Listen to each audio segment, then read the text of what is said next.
Hello, ladies and gentlemen. Welcome to game number 1. Actually, before we get here, let's talk a little bit about what's happened so far, because I've got that information. I had that information until I shut it down. Fantastic. Love that. I had to restart this and lost everything, but you know what? I have memories. I have memories that are amazing. So we do go ahead and have Drakenshire and Tomb of the Spider Queen. We're banned out by our blue team. We also do go ahead and have Tomb of the Spider Queen and Towers of Doom banned out by our red team. Apparently our red team just really hate T-maps, but we do go... Wait, that can't be right. No. Cat, please move. I am incredibly put together, can't you tell? It's not Tomb, it was, Sky Temple they banned. I knew there was a bunch of stuff that was down there, but that does ruin my joke about, what they hate. But we are, as you can see, here on game number 1. Game number 1 going to be on Battlefield of Eternity. Let's go ahead and get over there.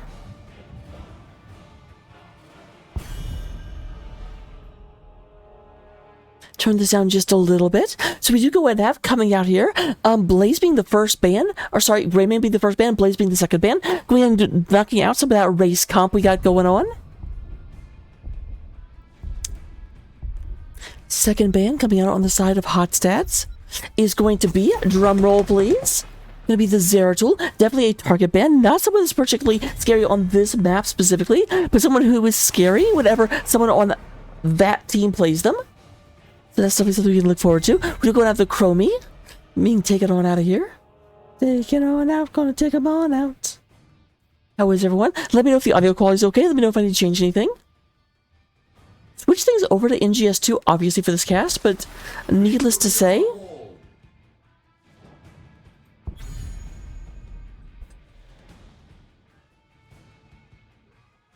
you never can tell. So still going to be the first ban, we do have Johanna, the most defensive hero in Heroes of the Storm, being picked up as our first pick on the side of Wiinter is Coming. Vala being picked up by Google Me. So healer, tank. We haven't actually had a lot of healer or tank attention. Closest we have is Blaze, but Blaze is typically an offlane hero. So we had interesting. Vala, the only one picked up. We do have the Varian. So both sides grabbing a tank before the mid bans. We have Godly Noob. The two D's threw me for a second. Godly Noob picking up that Dahaka. So that does mean that all that Winter's Coming have left is to ban out yet more DPS. They cannot deny them any of their picks for healers, tanks, or offlane, because I've already picked up all of those.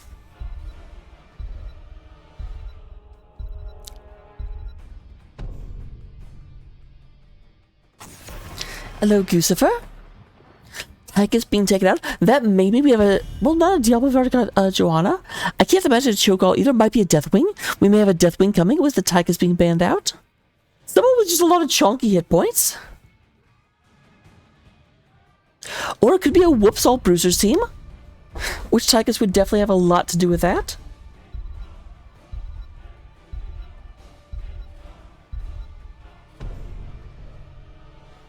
Do you have the ban for Hot Stats? Do you get rid of the Old Man Deckard Kane? Obviously, that does mean that I forgot which team I was talking about for a second. That Hot Stats is afraid of geometry. They're like, man, Deckard dropping cubes on the ground, dropping triangles on the ground. I'm not here to be in school. I'm not here to learn about shapes. We do go and have Anduin in the best skin. I do love his Valerian Mint skin. Makes me super happy. We do have the Li Ming from Robot Wizard. The offlaner, the last pick. We do not yet know who's going to be going up against Dahaka. Oh. Gucci Fur, I will try and remember that.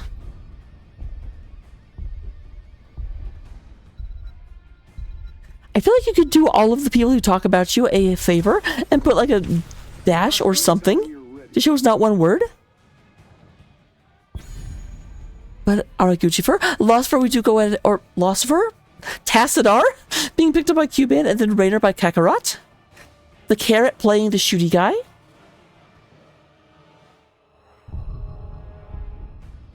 And our last pick, who's going to go against Dahaka? Artanis is still up. Artanis does let them hands down win the race. It does feel like between Vala and Li Ming, they're on a good path for that. Although, of course, they are dealing with Exterminator Rainer. But yep, there we indeed do have the Artanis coming out here. So we'll go into game number 1 in just a second. Don't go anywhere. Unfortunately, we can't put predictions up. We're not allowed. But we'll stick it in the game. We'll get a good game for you all. And I will see you in just 2 shakes of a lamb's tail.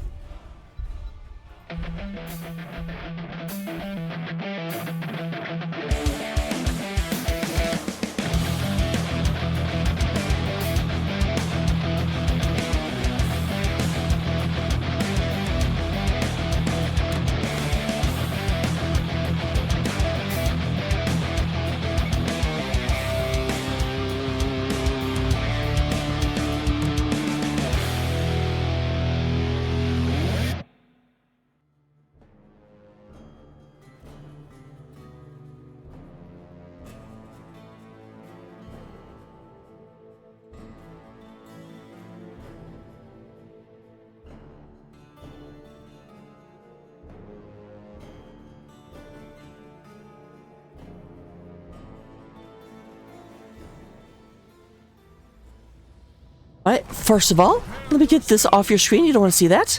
I've decided for you that you don't want to see my big, massive mouse of my cursor to guide the whole game. So, representing hot stats coming out of the blue gate on the left-hand side of the battlefield, we do go ahead and have User Error coming out on the Stukov. We have Godly Noob coming out here on the Dahaka. Kakarot going to be on the Exterminator Rainer. And Q-Ball on this Tassadar. The Mecha Tassadar at that. Up in the top lane, we do go and have Rainer. No, that's Varian. Who did I miss? Godly Noob and Dahaka. I may have actually missed Varian. Varian coming up here. I'm going to be coming up against Artanis. Artanis going to be played by, I'm like, stop moving. I can't read. Played by, Potlista. Is that like Czech Testa? I feel like it probably is. Wild Pants will be playing the Anduin. We do gonna have Robot Wizard with the Weekly Ming. Google Me on the Vala, and Last Monk, you're playing that there, Joanna.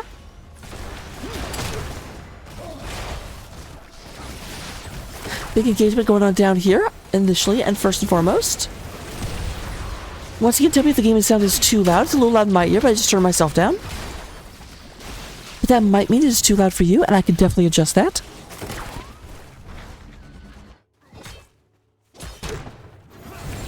Let's go ahead and look at talents coming to game number 1. We do have Exterminator on Rainer 2, the surprise of absolutely no one. Overpower will be picked up by,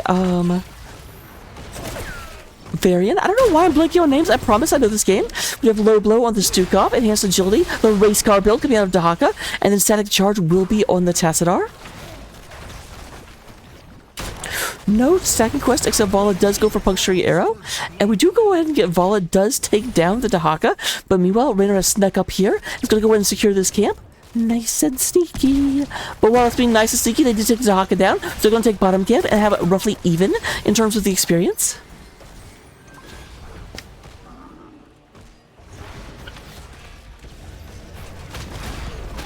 And moving through. Nice pull on the getting Robot Wizard out of there, and we're going in and yanking them right out of danger. Godly Noob what they can. Godly Noob never really meant to be a tank. Yeah, obviously Rainer is not a real boy yet, so we'll probably be coming down here once level 4 is hit. Let's have to see what Dahaka can do until then.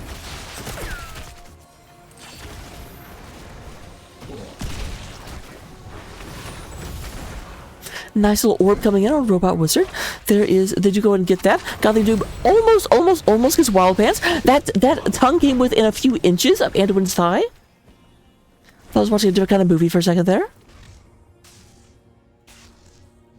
Alright, King at level did indeed take taunt, to the surprise of no one. Both teams moving over for their camps to have that pushing during the objective. Google Me looking very worse for wear. Gonna have to go back and get that mana back.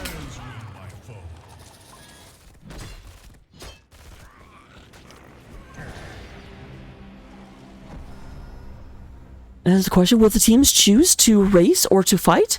Where are they going? Are they trying to engage into each other? Wild Pants should be careful, is within range of his dad.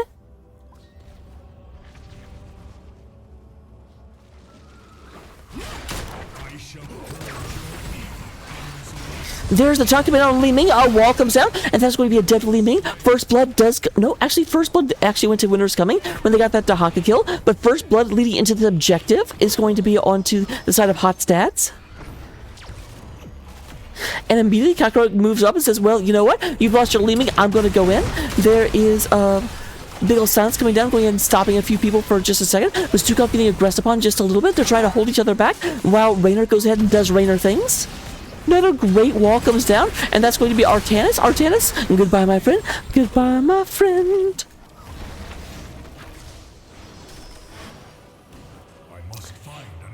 Well, I'm sorry, Hoku, you were not here, and Artanis died because, for lack of your support, it is your fault.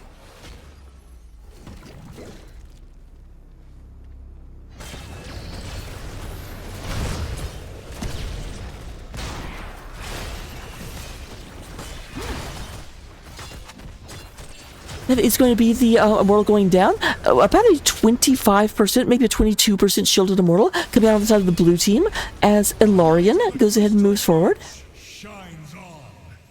Thank you, Teal.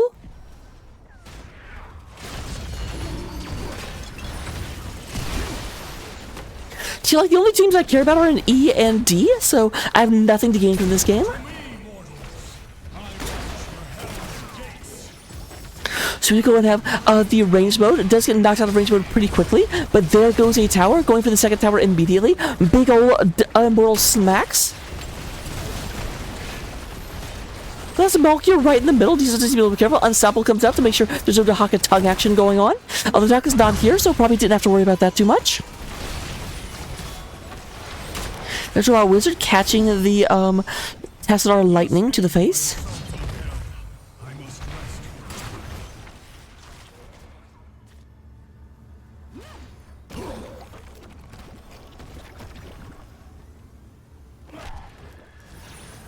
They're moving up north, looking for this. Both teams are eyeballing the top. We do have Artanis moving to the bottom. Go ahead and are you going for it? Does go and start picking that up. Obviously, Artanis should have amateur opponent, and indeed does. Hadn't verified it yet, but I was very sure that's what I'd see.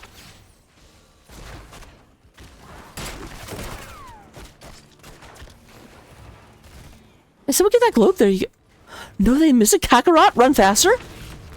Kakarot's like, man, I'm away with this like heavy power armor. It's hard to move in. Malkia goes in and gets hit. There's the taunt coming out. Unstoppable is used, as is the pullout. Double resources being used to take it. And Kakarot just going to start moving up to take this. Meanwhile, down here at the bottom, would you go and have the tongue coming down, and that's going to be a kill onto Artanis as Godly Noob. But Google Me is down here trying to fight. Some resources were taken, but I do think, yep, Godly Noob is a Godly Noob. Go and test it out. But here comes Robot Wizard Wild Pants. Dahaka against the world, let's go!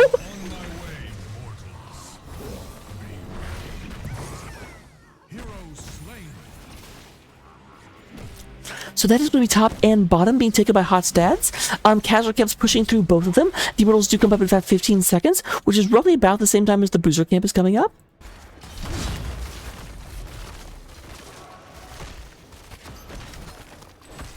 Malkia trying to hold this back, but they are in danger of losing their fort before they even start. However, lots of damage on the King. Varian. Will they get away? Varian is down to 20 health. Is there a flashlight? There's gotta be a flashlight. There's no way. Varian gets out. I'm amazed. Kakarot, you need to get out of there, my friend. Although I get it. Google Me was super low.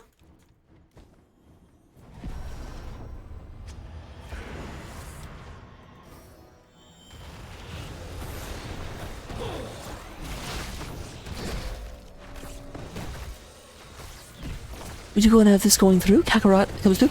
I want to make sure that I'm right. Johanna could have killed with a flashlight. Obviously, the flashlight was down. I'm not saying that Johanna should have used it. Yeah, 84 damage definitely would have killed.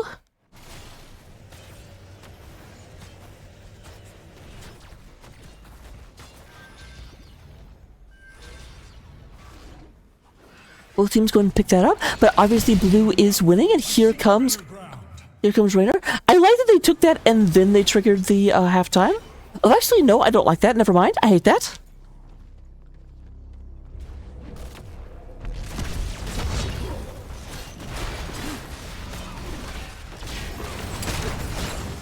There's the light bomb coming down. Light bomb goes ahead and lands. Raynor getting picked off. And Stukov getting picked off. We just go ahead and have Wiinter is coming, moving through, and bring in a frigid, icy blast into this battlefield. But you don't have to worry about Cue Ball. Cue Ball can go ahead and just blast through here.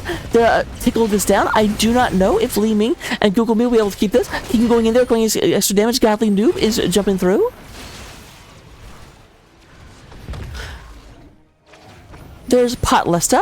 Go ahead and try and get this taken care of. Looking to go ahead and keep the opponents back. Godly Noob is going to be the next one picked off. Goodbye, my friend. Everyone's my friend if you haven't noticed yet. It does look like we do have hot stats with the Immortal, just barely. Only about 10% shields, and King looking not too good for wear. No swap available, but here is Wiinter is coming. Let the burning hells atone for their sins. I shall march for hell's gates. So they are moving on keep on the bottom lane. Does look like Artanis is up top trying to make sure. We do have level 10s available. We obviously knew that when the light bomb came out. We do additionally have the Hype Arion. We do have Shield Wall, Flailing Swipe, Isolation, and Black Hole. On the other side, we do go to have the Shield, Rain of Vengeance, Suppression Pulse, and Wave of Force. I'm not seeing the light bomb again because they already did. Once again, looking for the double Khazra camp is hot stats.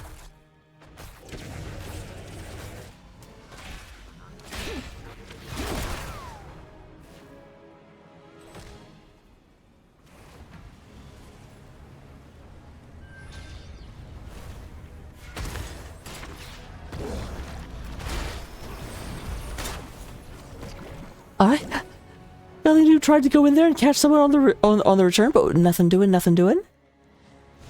They are trying to protect these camps as they move forward.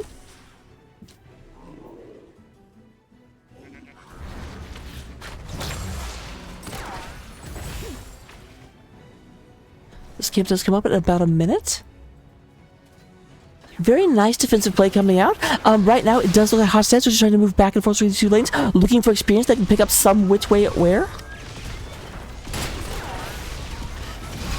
I remember back in the old days of Here's the Storm when you had to upgrade for the Yamato cannon. I will reach your position shortly.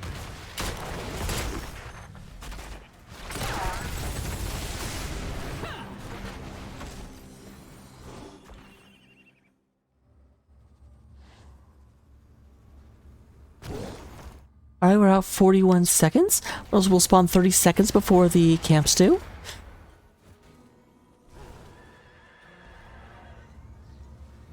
Make sure you keep an eye on everything. There's the pull in. We do go and have the taunt comes down. Lots of damage, but there is Artanis being saved by Anduin. A little bit of a family squabble go in. Varian says stay here. Anduin says come over here.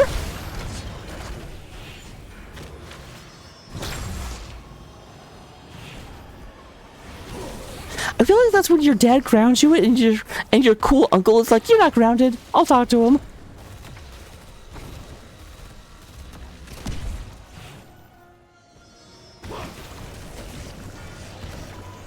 There's Godly Move looking. Malkyr goes in. There is the pull in real quick. Yeah, they just have such a difficult time moving forward into that Varian and the Trading Wheels comp.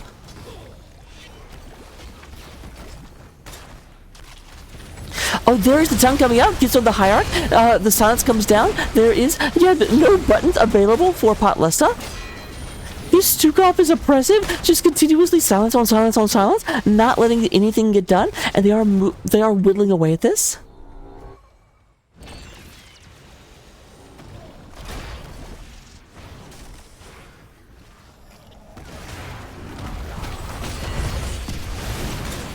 This poor Artanis. Artanis is continuously apparently Artanis is delicious. This is something I never knew. I've never eaten a Protoss, but Dahaka just cannot get enough. However, there goes the Vala going down. That is 2 down for the side of Wiinter is coming. As we have Hot Stats just kind of running away. Sending Kakarot up here. Now, Kakarot does not have a lot of hit points. If there was a rotation up here, they might be able to just kill him.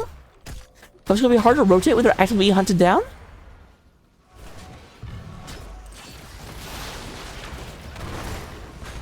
Nice attempt by Robot Wizard to try and catch Dahaka right as they unburrowed because they were super, super low.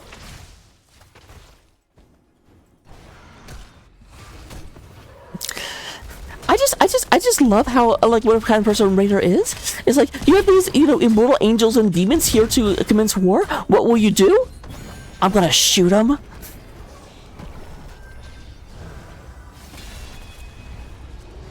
So we do go ahead and have a Khazra camp was picked up once again. Moving down the bottom of the map, we do go ahead and have the Shaman camp up at the top. This is just Khazra, not full shot. Yep.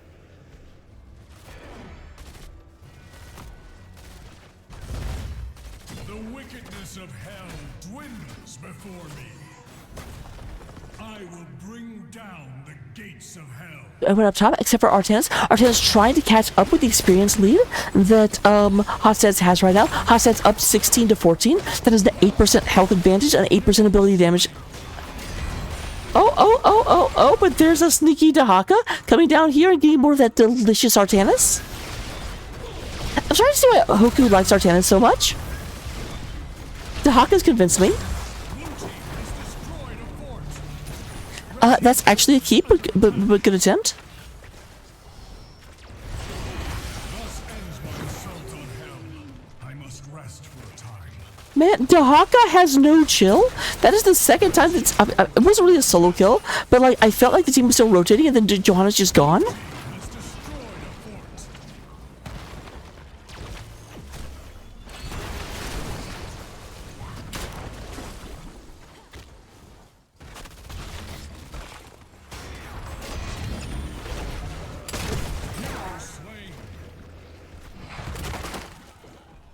That training wheel calm.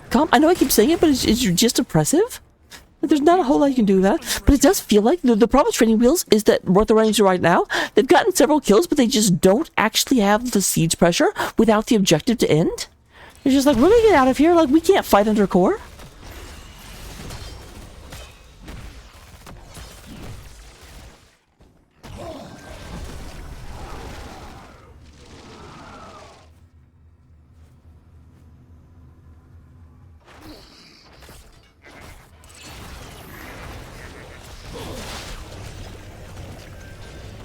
Yeah, with the beginning of the game, they basically were like, we want to make this dinosaur extinct, and Dahaka took that personally.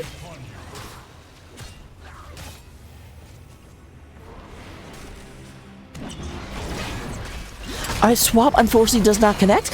Going and looking in here. Now, there is user error in a lot of trouble. There's the flaming swipe in order to give them some get them some space. Quite literally, that's what he says.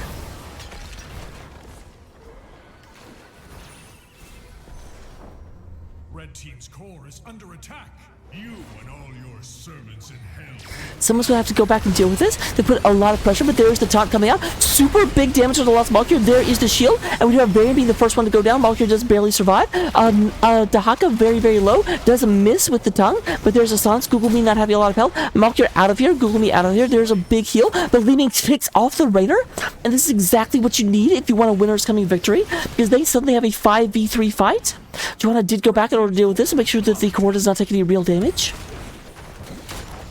Dahaka, Dahaka, Dahaka. Okay, that would be cool if Dahaka actually died. That was like the Dahaka's about to die jingle, but it didn't work.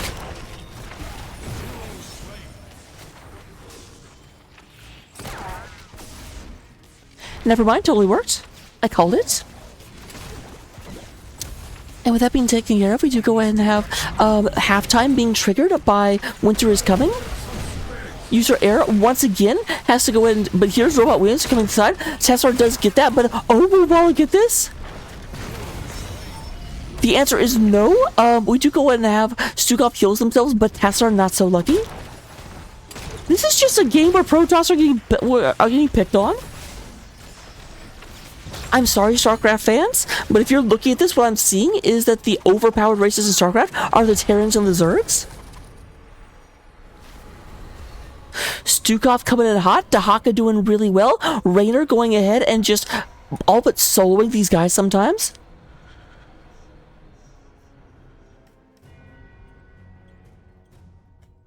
And you know what? Yeah, I'm gonna say it. Anduin doing a great job with those pulls because Anduin is in the Valerian skin, so it counts as Terran.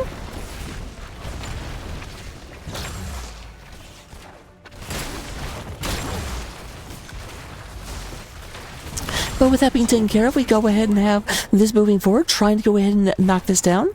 Golly Noob does miss with the tongue, and there is our first structure for Winter's Coming, but I have a feeling it will not be the last.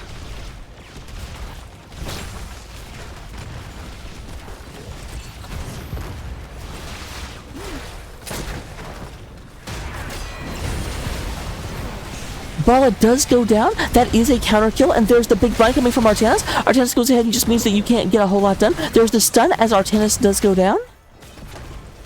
Now they are chasing right now. They're not stopping this Immortal. Immortal does take the keep.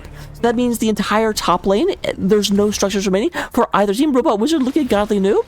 The Noob ducks under those magic missiles. Looking to chase this down.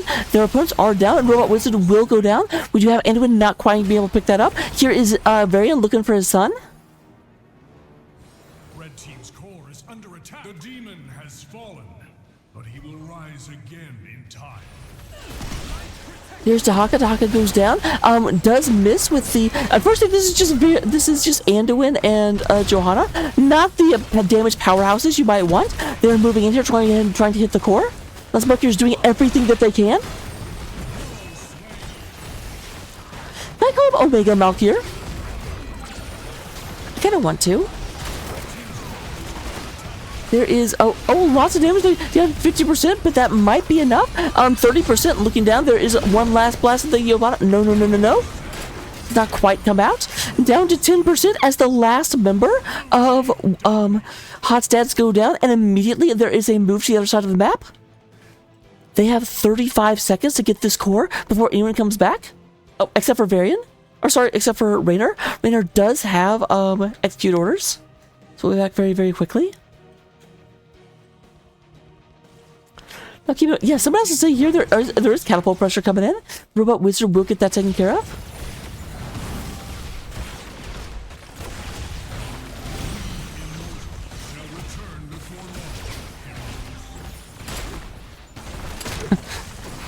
My name is Artanis and I hit the core.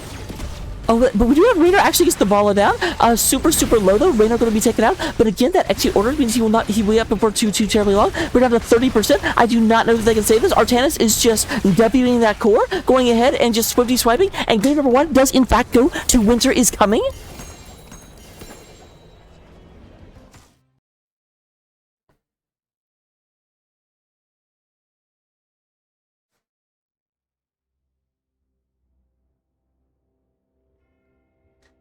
That was a lot.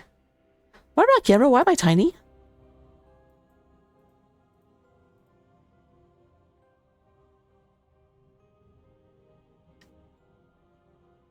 So we do go and have a looking at this. Number 1 damage in the game was Robot Wizard coming out with 66,000 on that Li Ming, followed up by Valhalla coming out with 49,000, Tassar with 48. We do go and have Stukov leading the way in healing. But again, when the top 2 damage users are red, the blue having more healing is not super surprising. 79,000 on user error, 64,000 on Wild Pants.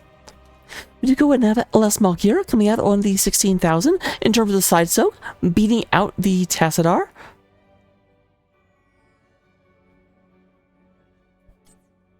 We do go and have in terms of talents. Obviously, we did have execute orders, which is what brought Raynor back, and frankly, gave them a chance because that timer is reduced by 35 seconds. We do also go ahead and have Varian, of course, on that taunt build. Dahaka going ahead and going for the race car build. Artanis doing the hit the core build, although I'm really surprised. They do go ahead and do Solarite Reaper and Templar Zeal. Did not take the extra attacks on the W, which I usually see with this build in order to get even more damage. But regardless, I will see you in game number 2. Don't go anywhere. And after these messages, I'll be right back.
It's not my birthday.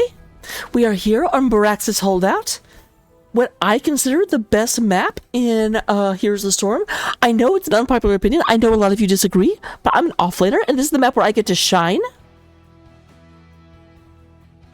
But every once in a while I argue that, and then people are offlaner like, that's why.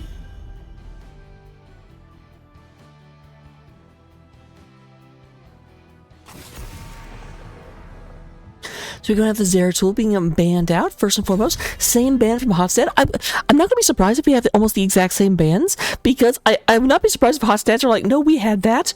We threw it at the end, but we don't need to really change our strategy. Like, we were the better team in that match, so we can just play it, we can just run it back. And of course, winter is coming. It's like, we won. Why would we change anything?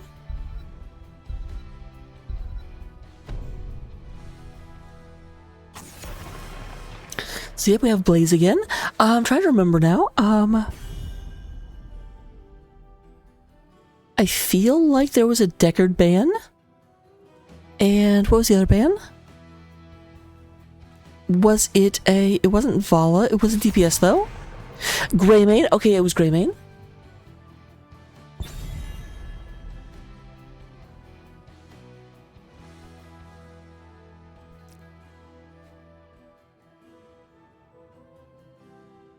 So exact same bands coming out of the side of Hotstats. We have the exact same bands coming out of the side of Winter's Coming. The map has changed, so the answer may be no. It's very possible.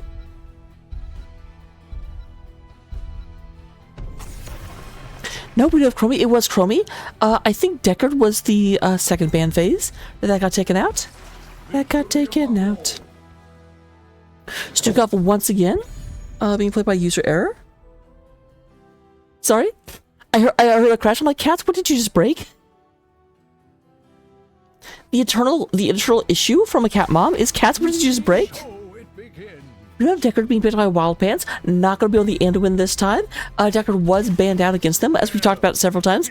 And then same thing, Tychus being picked up by Kakarot, because they got rid of the Tychus last time.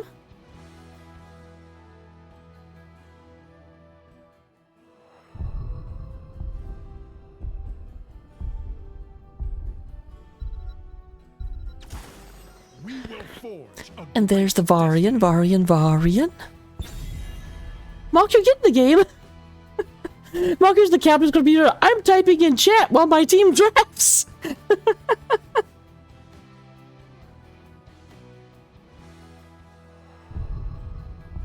So here's the ban. Obviously going to be different bans this time. We're not going to see Tychus and Deckard banned out because that's illegal. That's an illegal beagle. Hi, kitty.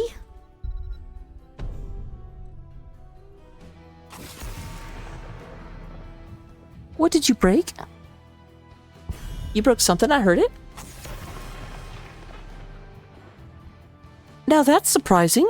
Artanis is not that good on this map, I don't feel. Although obviously Hoku disagrees.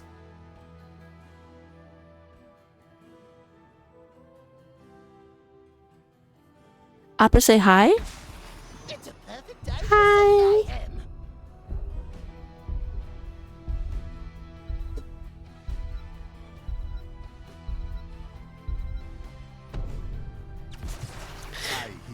So there we go, I have the Junkrat being picked by Google Me, since Zeratul was denied them. And we do go ahead and get Nazeebo. Not going to be able to Leeming this time, despite the fact Leeming was available.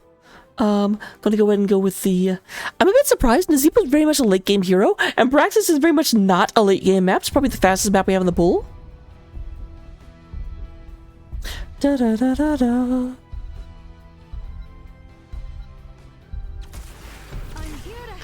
There's a Jaina and also Dahaka. So we do have Dahaka coming out. So similar, we do have, at least have the Stukov, the variant, and the Dahaka the same. But we do have different DPS.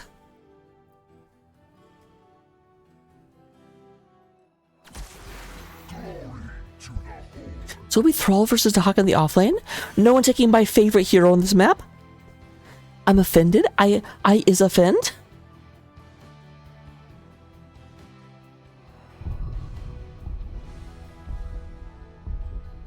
But I will see you in game number 2. Don't go anywhere. We'll be right back for Barax's Holdout.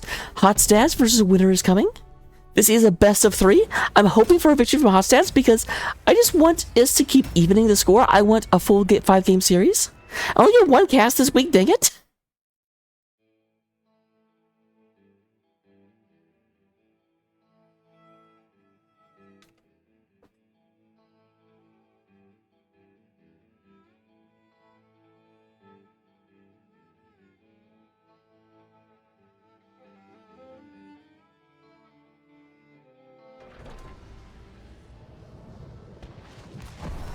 Facility powering up. We're about to begin. Alright, coming out with game number 2, representing Hotstat on the blue side of the map, we do have Kakarot onto the Tychus. Going from one Space Marine to another, we do have Q-Ball on the Jaina, the Frost Witch. I feel like Frost is going to be less effective because Winter's coming, just a thought. User Error will be on the Stukov once again, Q-Ball playing the, I already said that. King is once again on the Varian, and we are going to have Dahak and Dahaka being played by Godly Noob. Well, there's on the battlefield, we do go ahead and get Pot Lesta playing the Thrall, the War Chief of the Horde. We do go ahead and have Last Malkier coming out on Johanna one more time. Wild Pants coming out here and playing the Old Man Decker Kane. We do go ahead and have Robot Wizard on the Nazebo. And we do go ahead and have Wild Pants. I already said that. We do go ahead and have Google Me onto the Junkrat. Grenade Boy.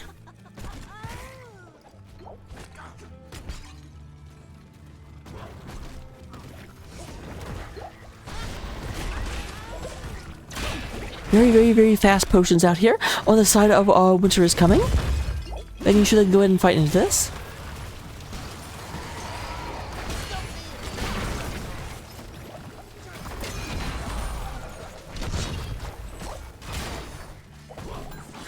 Alright, King super low. Varian obviously has to be careful moving out there. Varian is a big minion for another little bit. There is the Dorito. Dorito goes in and catches Tychus. Tychus is going to go ahead and get booped.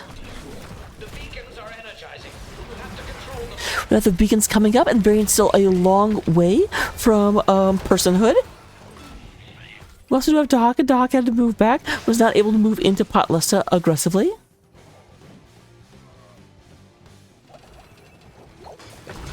Look at our talents on level 1. We have Fingers of Frost on the Jaina. We do go and have Tissue Regeneration, so going the stand and fight build for Dahaka, and we do go and have Pandemic, so Toad build coming out of this Nazebo.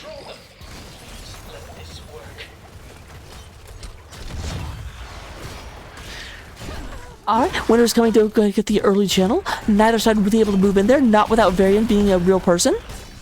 They're only a level away though, and then Varian can be a bit more aggressive. We've seen how good this team is with the aggression comp.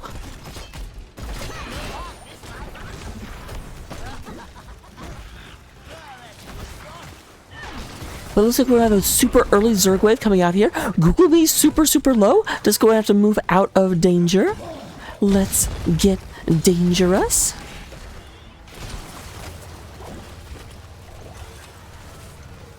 Duckwing Duck.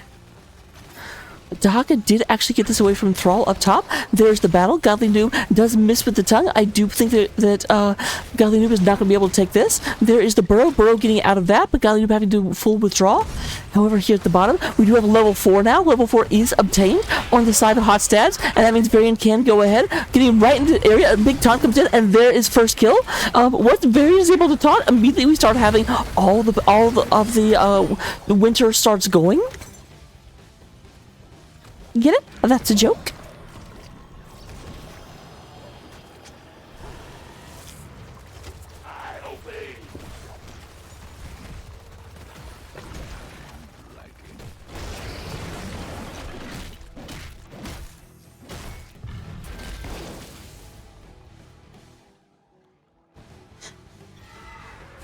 Right? We do have a little bit of channel if they can actually get this fully channeled. Junkrat being an absolute pest to them, but there is the channel coming in. Last marker moving into the bottom area here, but there's once again a fight, and Godly Noob has to withdraw from the top.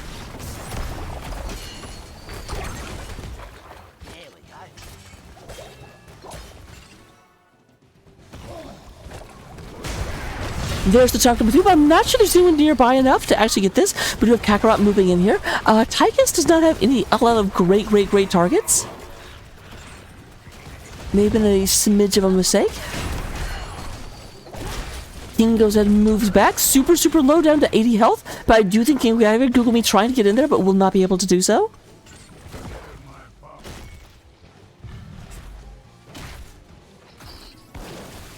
Alright, Dahaka. Dahaka able to start going a bit more aggressive. But of course, we will have this turn around a bit. Varian did have to hearth back. He's coming back with full health.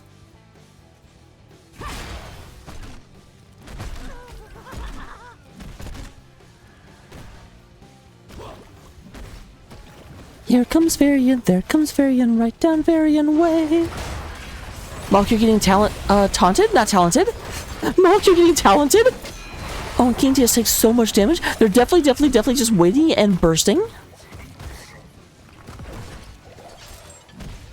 Of course, Stukov is not bad. While Pass needs to be a bit careful, a little bit exposed. There's Malk moving forward. Go ahead and make sure that that is safe. I'll just leave this here.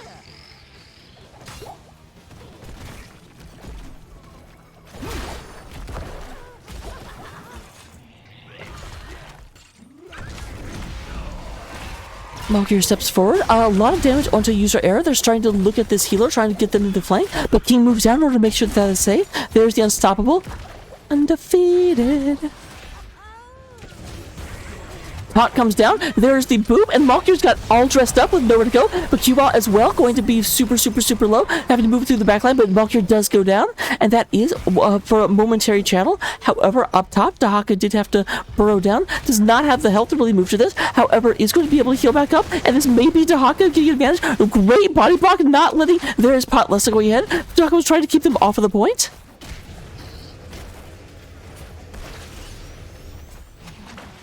Does miss with the tongue, unfortunately, but there's the channel. And we go ahead and have the channel coming up on the side of Hot Stats, trying to go ahead and claw back this first. It looked like there would be a full Zerg wave at level 3 on the side of Wiinter is coming, but slowly and surely Hotstat has wrested control of this back until they are the one with the full wave. But both teams are going to have to commit a lot to the defense, it looks like, and Gina already moving up there.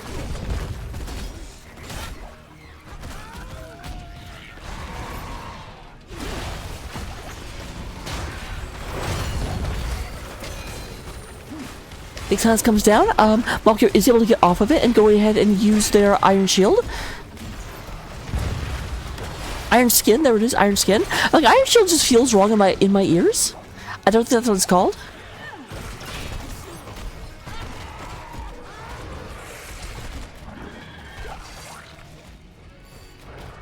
So the wall does go down.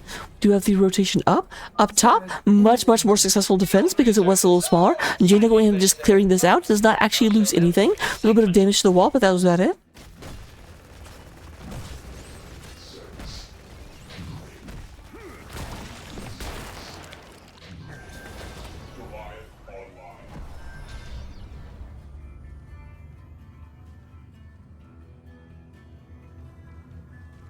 Haggis did go ahead and take Master Assassin at 4, by the way. That definitely means we're going to see Odin. The Master Assassin really helps out with Odin.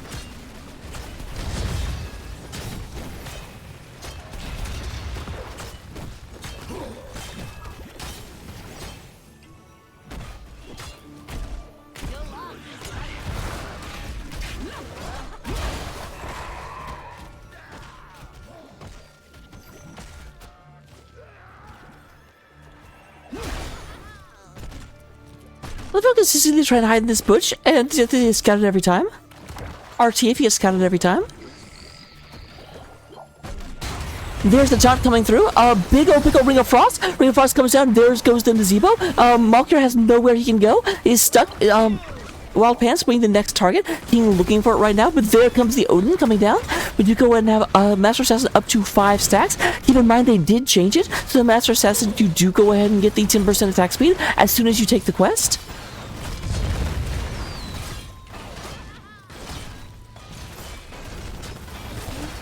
Used to be 1% per stack, and then the extra 10% on quest completion. Now it's 10% at the beginning, but nothing until quest completion. So between 11 and 14 kills, it's actually better to have the old talent. Godly Noob, they're coming up here and be like, hey, do you need help? And Godly Noob says, no. I've absolutely got this. However, here they came, and they actually went ahead and took out Stukov. There's no healer on the side of our blue team.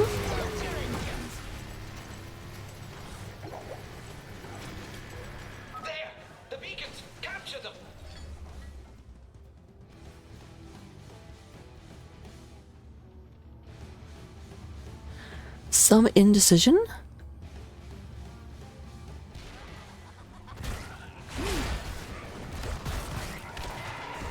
Varian coming around. Meanwhile, Dahaka is taking this bottom point, and Varian is posturing on the top, but will get knocked off by Junkrat. Zemo's about halfway done with Toad build. Okay, no more than halfway. First I thought it was 100, like the Spider build. But there goes Zemo, definitely not going to get any Toad stacks right now as they go and go down, and the channel continues. Dahaka did come up here though, so no one will be able to stop Thrall as Thrall goes back to the bottom. Then takes this back, but they do get up to about 28% channel before it does get taken back by Thrall. And with that being taken care of, we do go ahead and have just the pressure coming up. Gina going and getting that frost right in there. Level 10s are online for both sides. We do obviously have the Odin, we already talked about that. There's the Frost, Flailing Swipe, and Isolation. Do have the Blessed Shield, Riptire, Sundering, Gargantuan, and Lornado.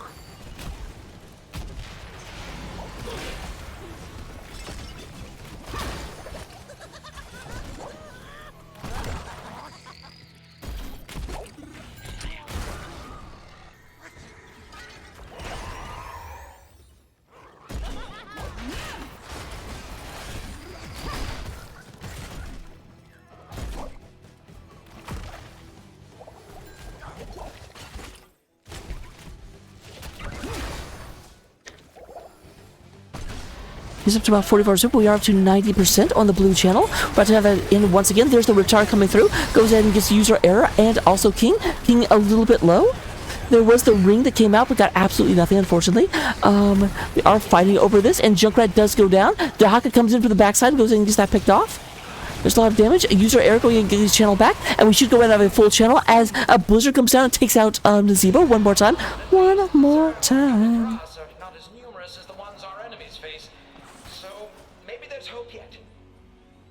There's a 30% Zerg wave. Dahaka does come down to fight that. That's not super scary, but it is something you do have to deal with. It will take a fort if left unattended, just barely.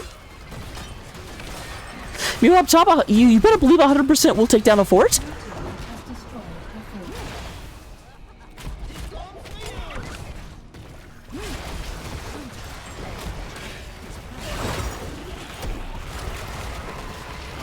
Oh, Q-Ball, that is a bad place to be. They're trying to get this wall down to let Q-Ball get out. Q-Ball's got nowhere to go, and goodbye, my friend.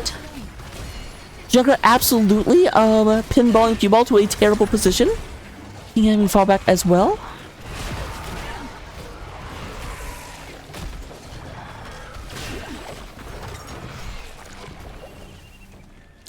Does lose the wall, but the keep is absolutely fine. But meanwhile, Dahaka down here, they took down the wall, but both towers still stand. So it is still fully defensible.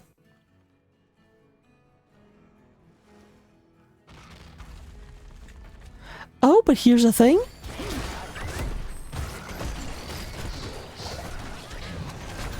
That is a successful invade as they go ahead and take out this bruiser camp that should have rightfully belonged to Hotstats. Looking at this Hellback camp. You be careful though, because Jaina is back up. They could full invade on it.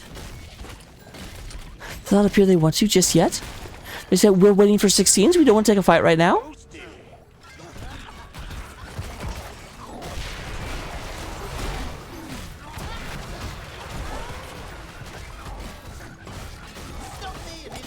With that being taken care of, we do go ahead and have them moving in, trying to go in and get their first fort. They should be able to get it without much of a problem. I do declare King going in and getting Bob, but King is not Jaina. Varian is much more survivable. I love the pod Leslie just immediately turns around and says, oh geez, Varian is close by.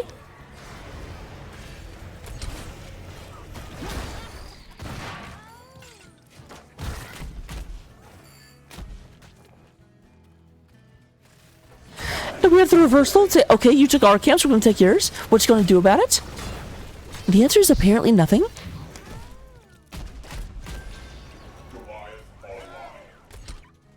I love Golly Boys. If you've seen my stream when I did my playthrough of StarCraft 1, you know how much I love Golly Boys.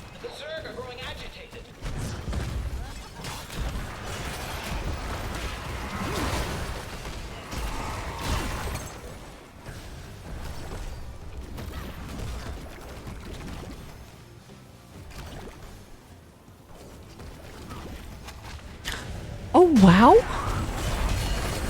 I don't know how they had vision of that to know Johanna would be there right then, but they definitely knew somehow.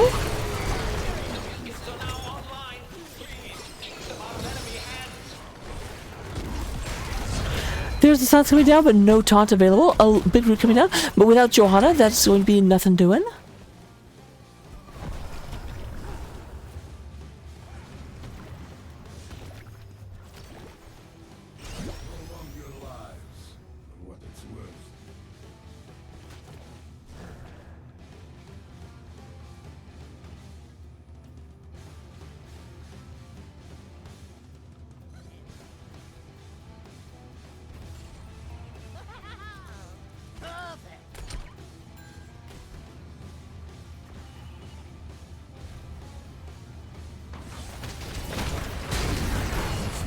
Once you, although this time they were at least in the fog, so definitely would have seen that coming in.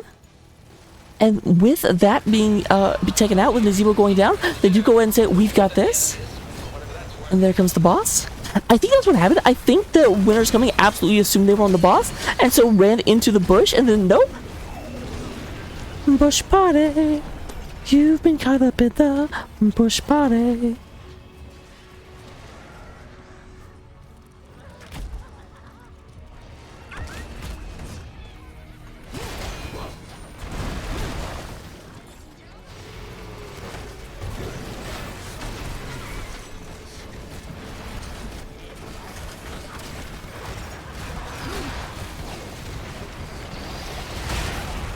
Alright, there's the taunt coming down. Does go ahead and nice ice block in order to stop the. I love how ice block stops Ring of Frost. You can't freeze me. I'm going to freeze myself. It's like you can't fire me. I quit. Oh, nice damage coming through. Bravo Wizard and Les Bunker both have very, very little health. There's Jaina. Jaina getting booped and manages to maneuver just the right way so it doesn't get booted the entire team. But I don't think Kakarot has anywhere to go other than bye, Kak. I was almost like ahem. I said bye, Kak. However, while they go in and get 2 kills down here, that is an advantageous fight for Winners coming up in the top of the map. Yeah. We have the boss who's just been left all to his own devices. And you know what bosses love to do? Take out, heaps. Red team's core is under attack.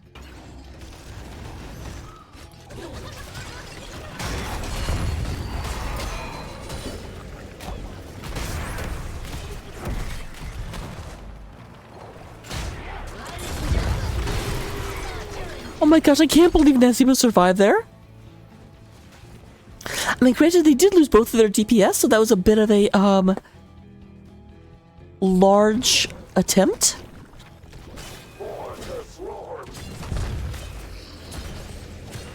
Here's Malker coming over. They know this is here, but Malker's going to show before anyone else does. Lots of damage, but again, once again, just like before, they don't have their DPS, but the low blow gets massive damage, and Malkier goes down. Do have the Hellbat coming through. Gary the Gargantuan is showing up.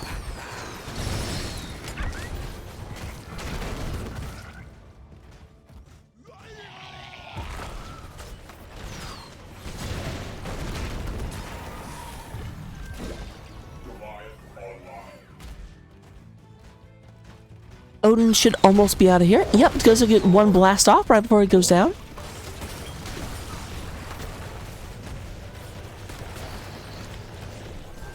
Here we go again. The beacons are powering up.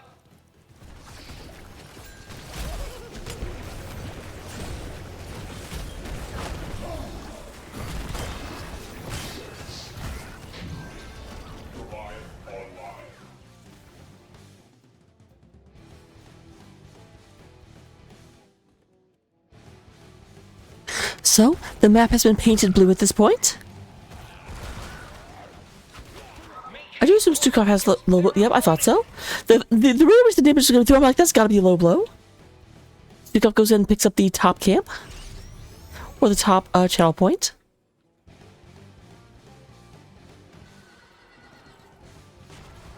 Malk, you're aware the rest of your team is nowhere, correct? Okay, we'll go in and get out there.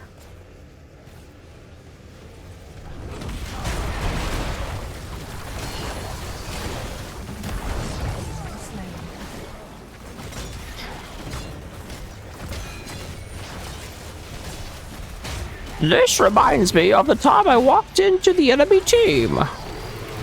I'm sorry I had to. I'm a jerk. A nice Riptide. Riptide does go ahead with almost got Cue Ball and Dahaka both, but ends up only getting Dahaka because of another. And then Ice Walls in this game are on point, but level 20 is online for hot stats.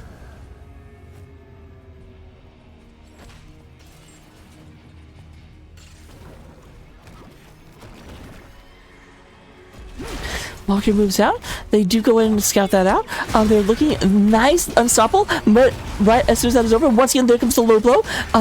Does go ahead and does not have a friendly zombie wall, keeping Malkir in place this time. The traitor Naz has learned his lesson. Red team's core is under attack. And I think I'm going to get my wish. I think we're going to get a game number 3 with the teams of a 1-to-1. Obviously, we're going to do game number 3 anyway, but I don't want a 3-0 series. I want a 5-game set, if at all possible.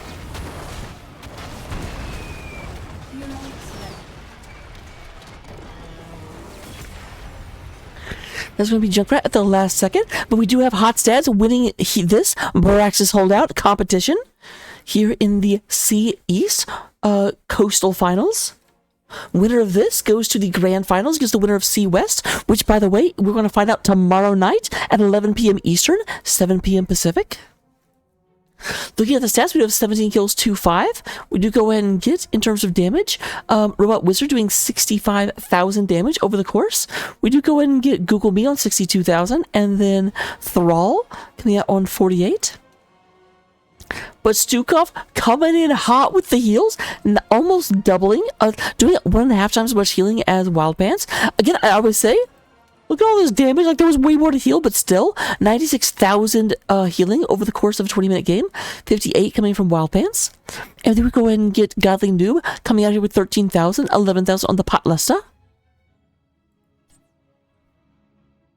Here we have the talent builds. To go ahead and have this coming through. Obviously, we do not quite get to level 10 on the side of Winter's Coming, which is again kind of why I said Naz was a weird choice. Naz is a late game hero with a massive power spike at 20. When the game ends before you get 20, it kind of is less advantageous than another hero potentially could be. These players are better than I am. I can't talk too much about what they should have done or shouldn't have done. But at the end of the day, just Raka thoughts. And Raka thoughts are the best thoughts. I will see you in game number... Cat, leave the mic alone. I will see you in game number 2. 3? Game number 3.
One more time.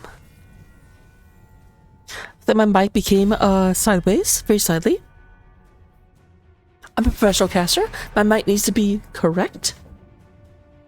We have Dahaka ban. I do not believe it. So this is the first change to the ban style. They get rid of the Dehek Dahaka. They say we are tired of this hero. Find a new hero to play. Godly noob. How far do your god powers extend? Once again, Zero will continue to be banned. Out against Google Me. We do go ahead and get the Blaze still being banned out, but that does mean that Chromie is available. Chromie is still the second ban, no change from Hot Stats.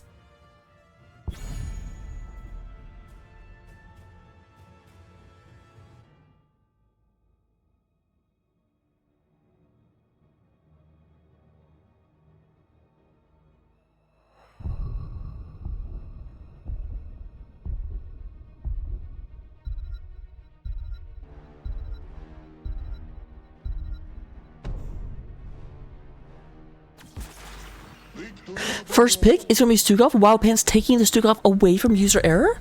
Says you have been Stukov and you're really good on Stukov, and we do not want you to have Stukov anymore.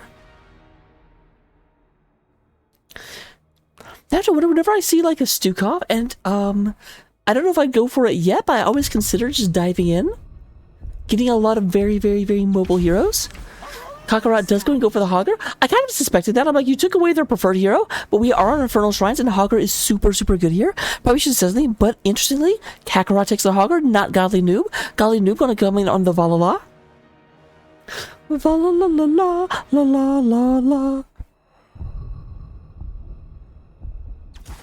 The crusade calls. Here we go again. So the Chromie does come out, which is interesting. Chromie is usually being banned on the side of Winter's Coming, but Robot Wizards are going and taking that away from their opponents. And then Lost Malkier is still in the Johanna.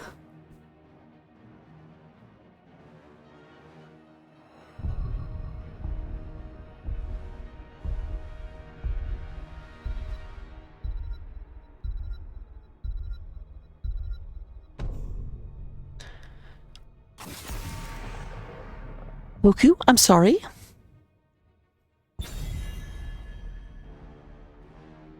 I mean, to be fair though, the surprise comeback game that Winter's Coming had was won on the back of Artanis. Artanis was probably doing the most core damage. So I can understand why Hotset is terrified of Artanis.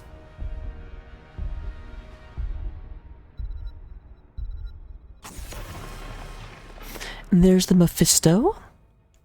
So we still need a healer and a tank on the side of Hot Stats, as well as a second DPS.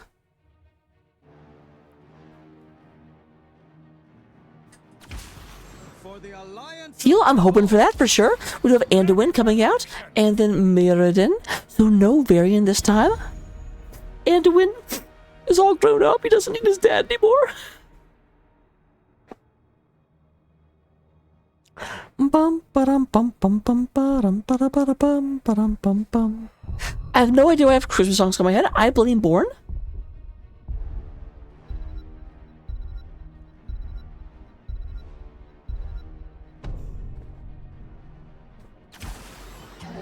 So there's the Thought and Death. Okay. Well, I'm pretty sure Tychus is about to show up. Like, that's a lot of beef. Now, granted, though, Tychus does struggle a little bit more into the Joe, because obviously the double flashlight does kind of shut down Tychus a little bit. You also could go with another DPS hero, like Malthiel, if you wanted to, but you've already taken the offlane. And no, they go for Kael'thas. Interesting decision. I'm not sure. Obviously, Deathwing does have a hard time getting off of Flame Strikes, because he's big. And he does go and spread the bomb better than any other hero. So that's an interesting decision.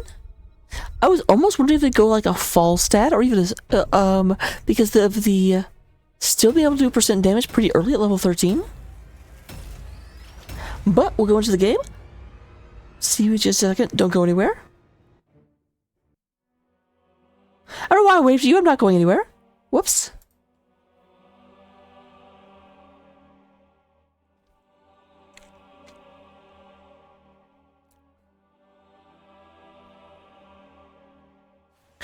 And with that, we go ahead and move into game number 2.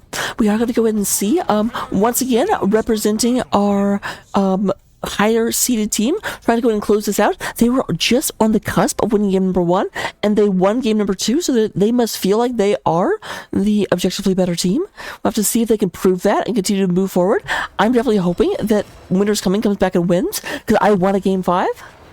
We do go ahead and have Cue Ball coming out here onto the Kale Foss. Godly Noob is going to be playing the Vala. We have User Error playing the Anduin. King coming out here onto the Muradin. And then we go and get Kakarot playing the Hager. All 5 members of Winter's Coming coming into the middle. We do go and have Patlesta coming out here and playing the Deathwing. We do go and have Les Malkier playing the Johanna. Chromie being played by Robot Wizard. Wild Pants is on the Stukov. Forgot their name for a second. And then Google Me is back on the Thrall. Back on that Thrall saddle. Big Blind comes down. Godly Noob does get hit a little bit. But there is Google Me. Google Me trying to move in there. We're going to go ahead and get knocked back. Deathwing will be going up against Hogger, not sending the Thrall to the top lane.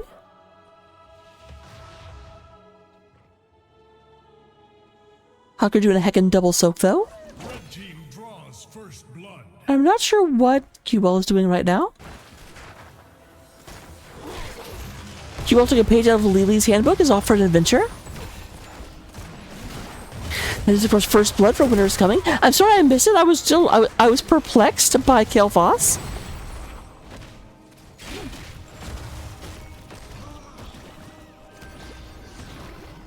So we got 19 steps. We will have Creed of the Hunter, Creed of Vala, so obviously the Gambit build. We do have Mana Addict on the Kale Foss.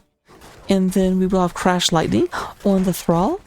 Once again, the first time. Very standard normal talent for Chromie, not very surprised there.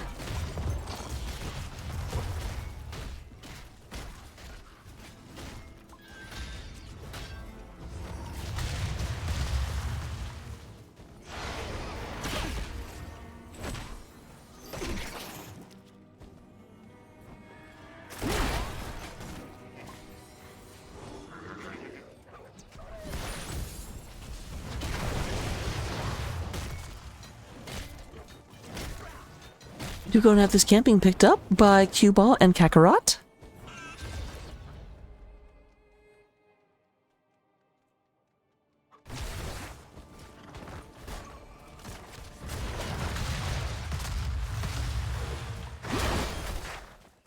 Big old blind hitting the Valala. La.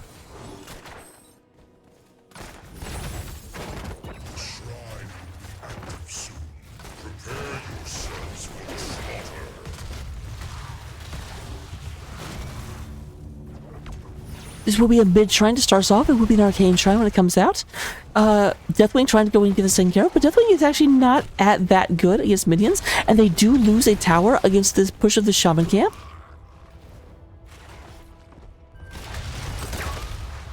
There's Kakarot getting set up, ready to go in and get the heckin' spin.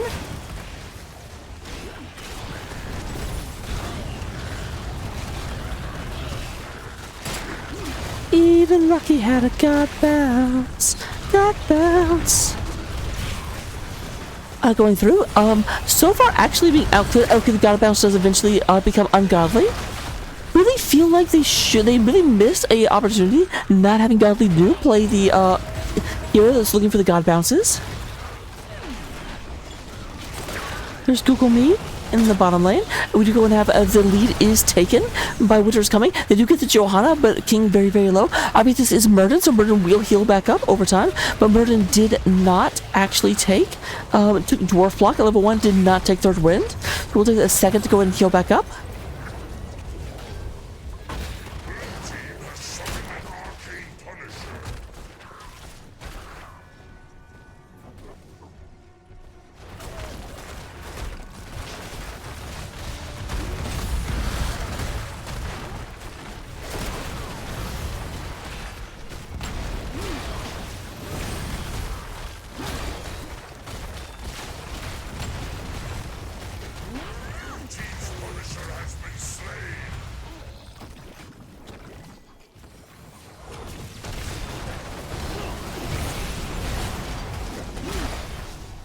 Moving forward, there is a Potless in the middle. I do actually really like the fact they picked up Thrall and definitely at the same time, because Thrall's level 7 absolutely wrecks Deathwing.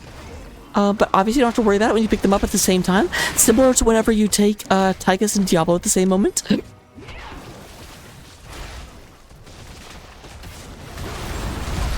Oh, that's a bad.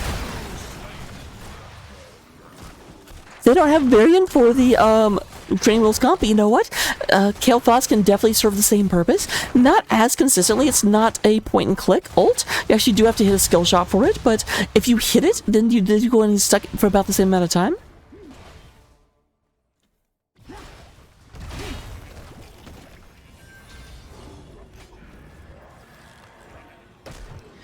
You go and have Piercing Light for Anduin at level 4. And then we do go and get Maelstrom Weapon for Thrall at level 7.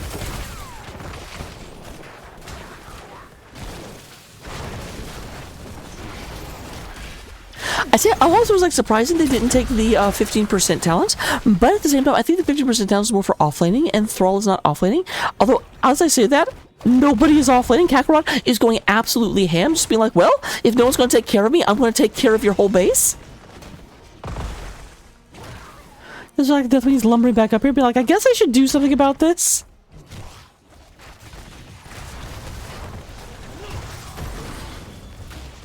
We're going ahead and moving up here.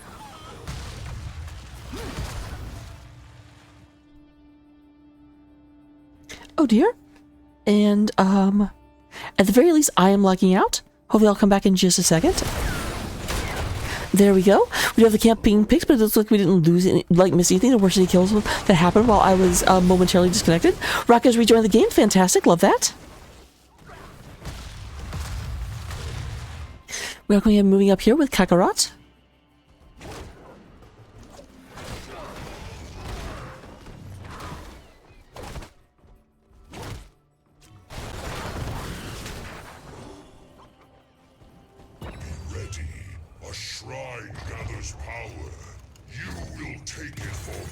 Okay, King goes ahead and gets stopped. Just go and avoid almost all of them. I don't think they actually took anything. I'm not sure how. Probably almost always hits the first blast, but there's the big stun. And oh, Haymaker coming out. Haymaker going ahead. Johanna is getting peppered. Is losing armor, trying to get out of here. Malkyr, I do not think. No, Malkyr can't get out of here, and it looks like they're going to get a secondary victory. And with the Power Blast coming in, they get 3-4-0 in favor of Hot Stance. Hot Stance, we're looking for Wiinter's coming to win this match. We won a game 5. Stop. We do go let the Mortar Punisher going to come out in just a second for Hot Stats. I do not think there's any much of a chance this gets taken away, although they are actually not prioritizing it. They leave the God Bouncer up there, and they say, well, what about this camp? You put the lime in the coconut, you put it both together.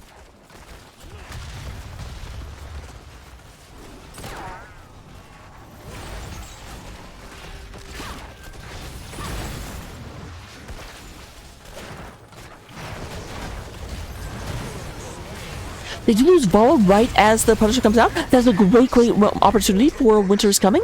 They're trying to go and get this, but Wild Pants is right there. Let's go ahead and swipe away, but King is right on their tail. Does King have a leap forward? The answer appears to be no.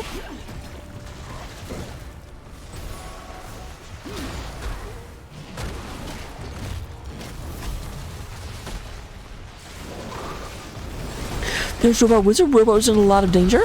But they are outnumbered, so it looks like they are not running away. It is Kael'thas that goes down. User error, the next one to fall as Malcolm pulls it back in. And goodbye.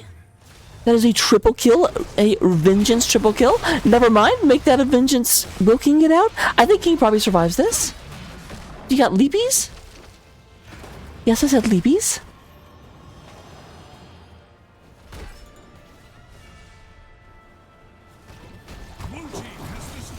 Robot Wizard.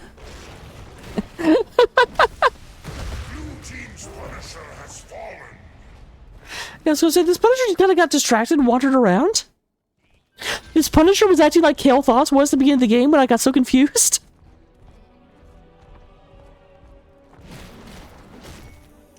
Five kills to 4. Much more even game than we had a second ago.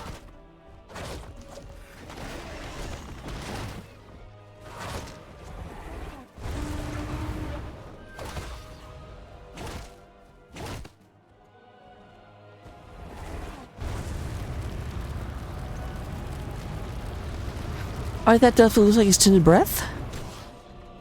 Yep, there we go.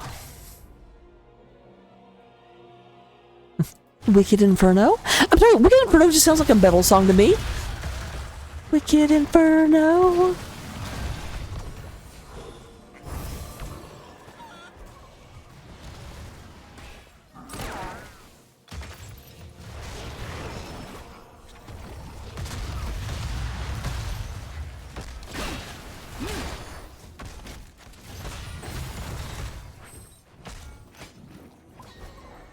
I do have Deathwing coming up here to try and deal with Kakarot. Down to about half health. Does have 10 armor, but has been knocked down that 20 armor threshold. Knocked down past that 20 armor threshold, I should be saying.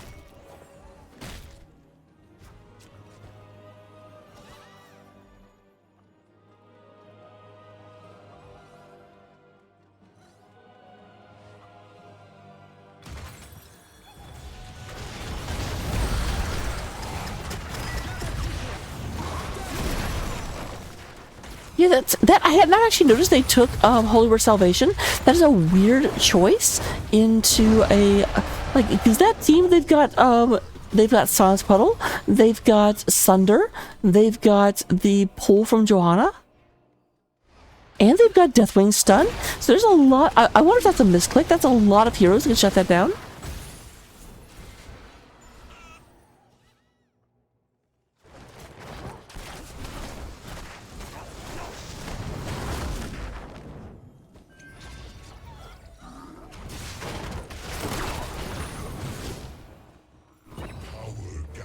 Within the shrine, it will be made to serve us.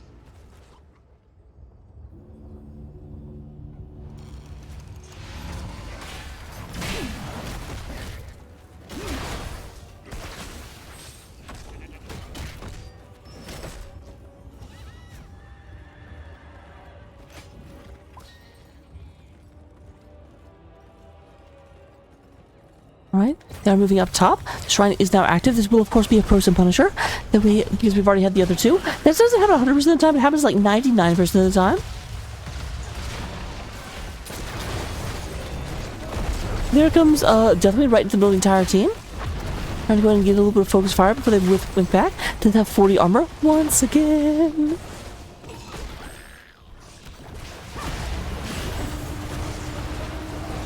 Oh, that's a bad place for King to be. King actually got rooted in the middle of the flames.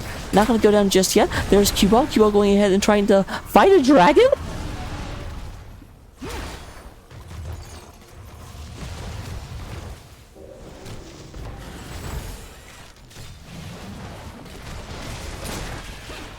Alright, lots of damage going through. Robot Wizard in a lot. But man, there's just massive damage coming through. Time Stop comes down to go ahead and keep Robot Wizard alive. And they will survive right now. King having to move back as does Kakarot. Kakarot gets stunned and goodbye as Thrall goes in and brings Doomhammer down. There is a kill onto... Man, there's just slaughter everywhere, but it is a slaughter in favor of Winter is Coming, as they do lose 2 of their members. Only 1 person going down on the side of Winter is Coming. They're not ready to give up the ghost just yet.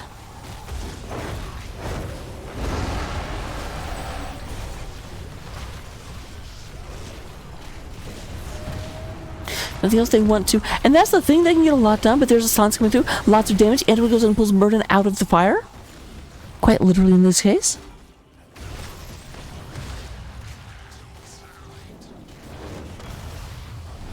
Alright, there is the Pyroblast coming through. Wild Pants in a bit of trouble. King looking in here, going ahead. There's the swipe, and we'll try and keep that. Google Me going after user error. Going to go ahead and actually does not get pulled back because of some reason. We do have Anduin going down, and there is the Frozen Punisher. They do get that, so Frozen Punisher does come out in favor of hot stats. But they gave up a lot. It's level 17 all in terms of experience. Now, will his Punisher be smarter than his mortar brethren? Does at least freeze the base defenses.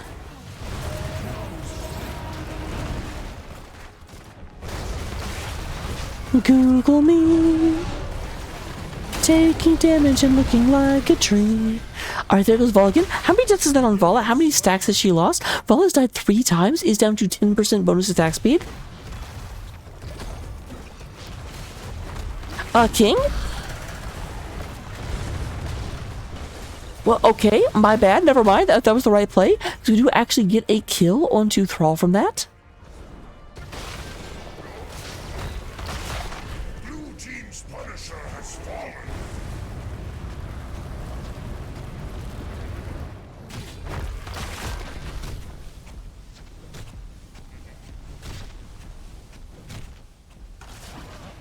We're also at 19 out of 30 Crush Lightning Strikes. Has not finished that up yet. He has also not finished up Thunderstorm, but he literally just got that.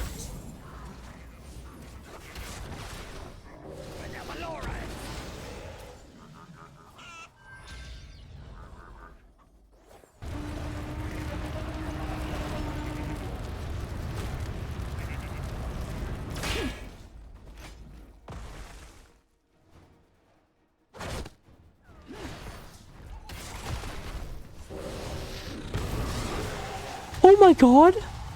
Okay, I now see why they're taking kill thoughts. Look how much damage that just did to Deathwing. Deathwing just took a like eighth of their health. Not even more than that. I feel like they were in the process. Oh, it's because Deathwing gets natural healing from what was it? There's something that gives them that. Molten blood.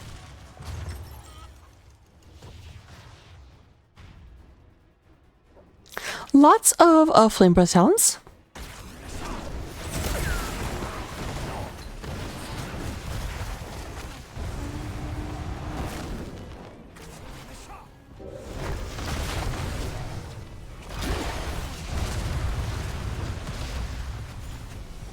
And there is level 20. We do go ahead and get Flamethrower on Kael'thas, so we'll hit that from even farther away. No control, to no one's surprise. Rewind, Live Stormwind, and Farfight Quiver.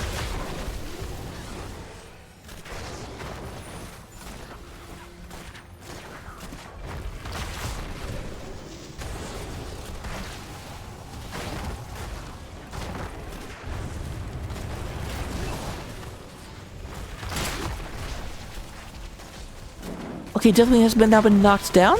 There is the Pyroblast coming in, trying to go ahead and get enough damage. Will this be enough? The answer is no. Deathwing will go and survive. Has to fly out, but that's a double kill. Chromie goes in and catches two of them. Q-Ball's trying to get out of here. So, they flew too close to the sun, and Icarus fell. Is this going to be a 5-man team wide? The answer is yes. As Deathwing comes down, Deathwing actually didn't help with that kill, but you know what? It looks cinematic as heck.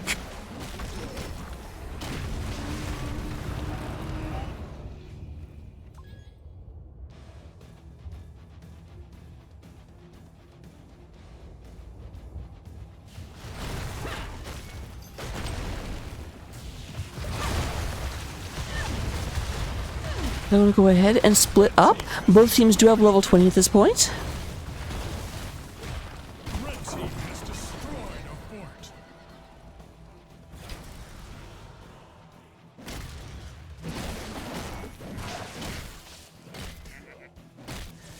We're going to go ahead and Mortar Punisher. They already cleared the bottom lane, so they will push directly on fort when it comes up. Their opponents are still down for 15 seconds at the longest pit bit, so they should go ahead and not have any trouble getting this Mortar Punisher.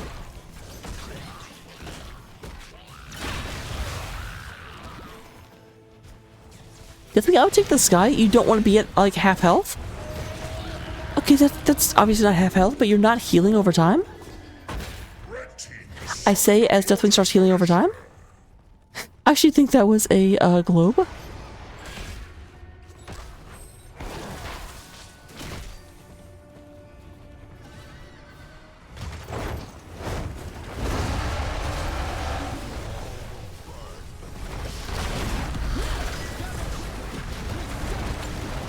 Once again, immediately knocking that out.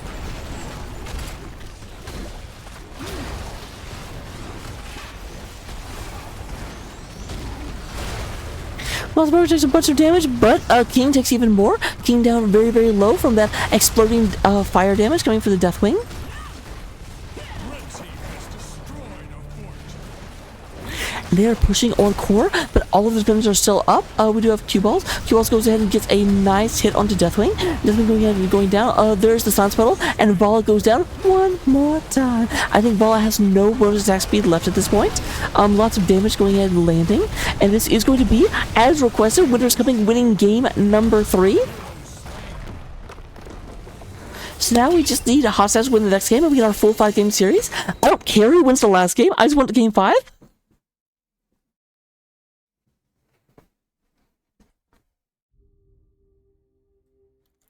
Not biased, just I want to cast more. Give up my cast tomorrow. Give me this. We do go and have coming in here, 62,000 damage coming from Thrall over the course of the game. We have 48,000 from Cue Ball. We definitely saw Cue Ball hitting hard towards the end of that game. And then we're going to have Chromie from Robot Wizard doing 46,000. There is going to be, in terms of healing, User Error leading the way, and we're doing 73,000 healing, while Pan's getting 54. Then you go and have Pot Lista leading the way inside of that Side Soak, 21,000 Side Soak over the course of the game. Fantastic! I'm sorry, Murder was in the game. I have to. Hello, Eternal. Nice to see ya. Here's the talent build. So just real quick, Kael'thas did take a Mana Addict, Energy Roll, in order to be able to stun more often. Then, of course, a bunch of bomb talents. The Sun King's Fury, followed by Pyromaniac, followed by Ignite.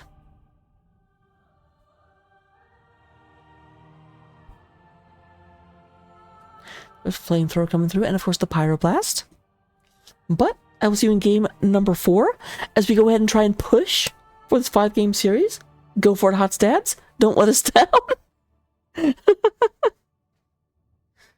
After these messages, we'll be right back.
You don't see how lazy I am between games. I'm just like, ah.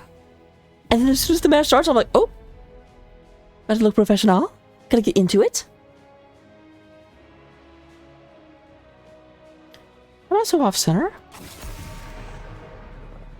I just noticed. I looked over there. Wait a minute. We have Zeratul continuing to be the first band from Hot Stats, and Blaze continuing to be the band from Winter is Coming. They don't want to deal with that.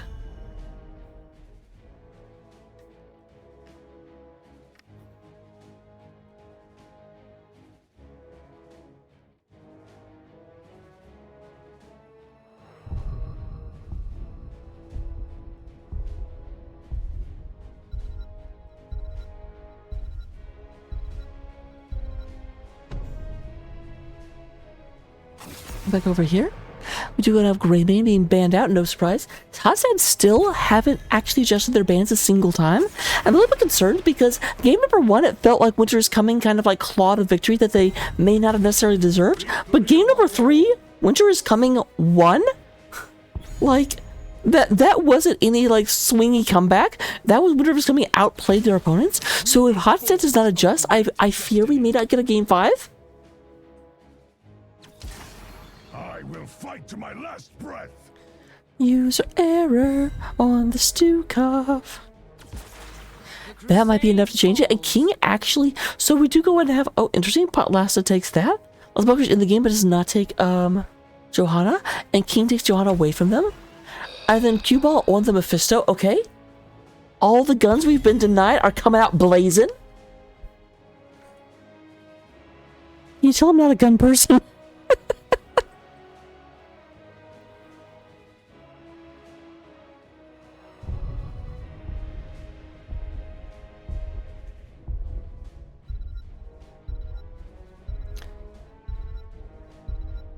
Bum, bum, bum, bum, bum.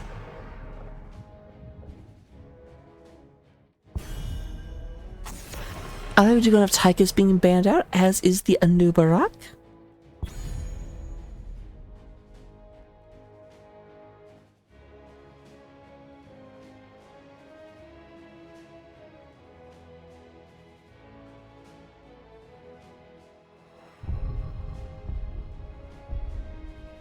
Who do we got?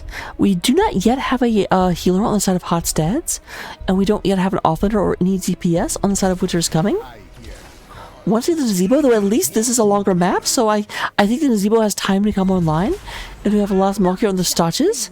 Kakarot will be on the Gaslow, but more importantly, Godly Noob on Maiev. Maiev is such a feast or famine hero that absolutely destroy your opponents, and so far, they've got Varian and they've got Rhaegar that both want to be in melee. Stitches can play from range if they want to, but I think Stitches, the best Stitches players will wade in. All the Stitches I play with in Storm League just want to be like, I'm back here looking for a hook, and I'm like, you're the tank! Stop them from hitting me in the face! Is beyond your reach. Well, this was an interesting choice here. Like, both of them will be good against Johanna if Johanna lets them hit them, but none of the other ones really have like high hit points that really, really benefit from Malthael's percent damage. We'll have to see what Google can do. With that said, I will see you in game number 4. Everyone, root for Hot Stats. We want a game 5.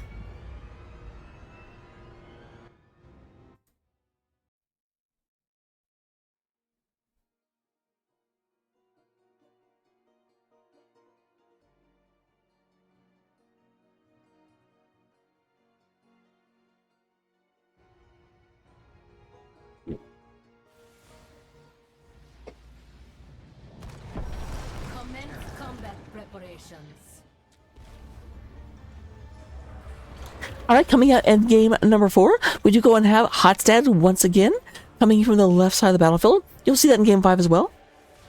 To have user error back on their comfort, Stukov. We have King coming out here on the Johanna. First time they've gotten Johanna away from Lost Malgear. Godly Noob will be playing the Maiev, and then Cue Ball will be finally on their Mephisto. They've consistently been denied it in the second ban phase. We have Gazlo being played by Kakarot. While Pants will be on the Spirit Wolf, Rhaegar. We have Pot Lesta on the Varian. Google Me will be on the Malthael. Robot Wizard will be going ahead and playing. Was it Robot Wizard on the Nazebo. And then Lost Malkier going ahead and playing the... Is that King? Yep, King Stitches.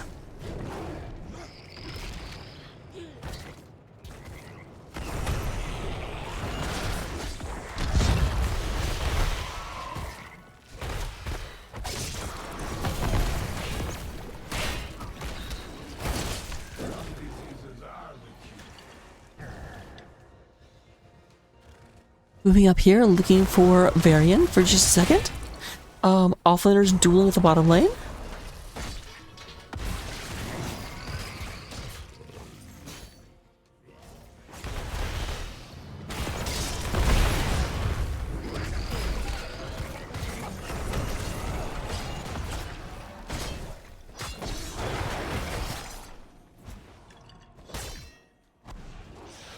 I'm sorry, I had to stop and see what emote that Guccifer just put out.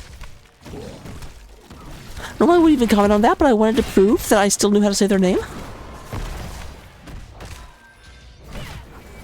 Alright, we do go and have the camps being picked up aggressively. Malthael over here. I need to be a little bit careful, but no, it looks like they're not looking to invade. I leaned the wrong way. That was away from my mic. I'm sorry about that.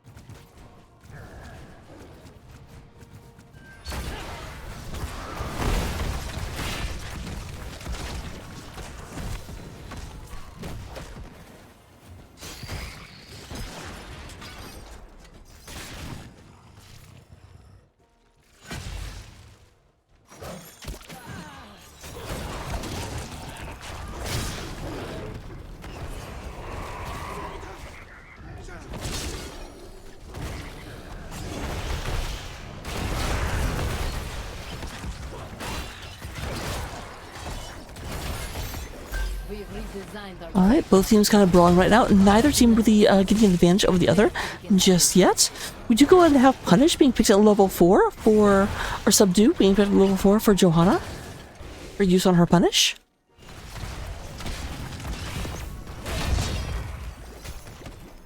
Obviously, that's going to be super good if Maiev can actually get them all caught in a small area. Because then you can just keep them from ever leaving. Never leave. And obviously it does have some benefits.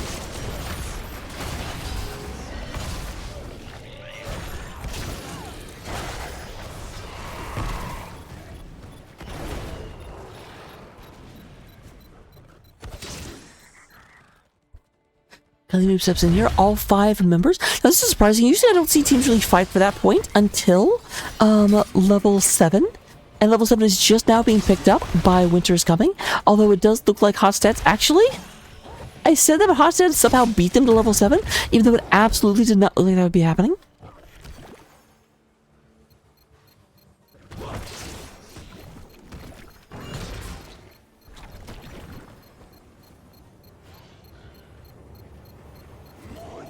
Alright, King having to move back for just a second. Trying to go ahead and get in there.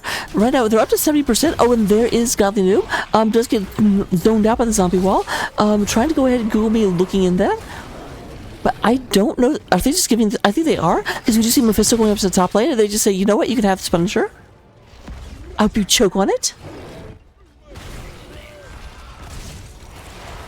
They obviously do, to a certain extent, want to wait until level 10. Level 10, they're also going to be crippling. We're going to be able to go ahead and pull everyone to one area with Johanna, put up the wall around with Maiev, lock them in place with the Mephisto, Gravo Bomb. Like, there's just so many... You guys are sitting near each other and now you die. Ults that are possible.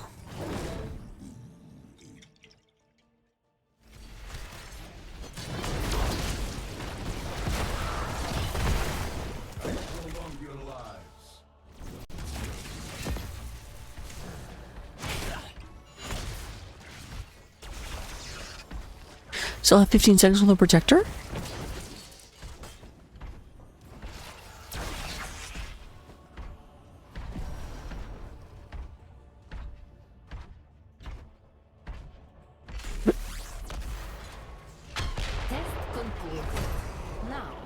We'll make adjustments accordingly.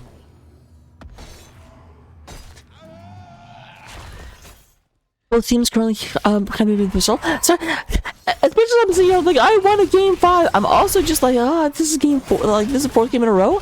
My throat is getting a little bit tired. But, oh well.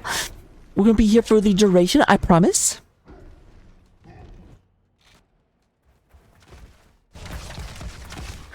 You're going to have both teams get to level 10 right about now. A slight experience lead coming out on the side of Hot Stats as we have Gravel Bomb, Blessed Shield, Warden's Cage, no surprises so far. That should be the one that freezes everyone nearby the target. Oh, they've got to go Ghastly Armor. Or Ghostly Armor. Yep, the Durance of Hate.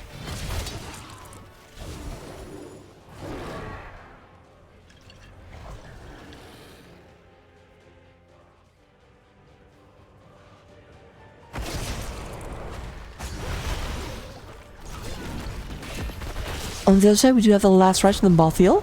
We do have Gorge, Gargantuan, and Ancestral Healing. Those won't synergize quite as well, so I'm terrified the first time this Wombo comes out. I'm sitting here with almost bated breath. But we probably have to wait until the next objective.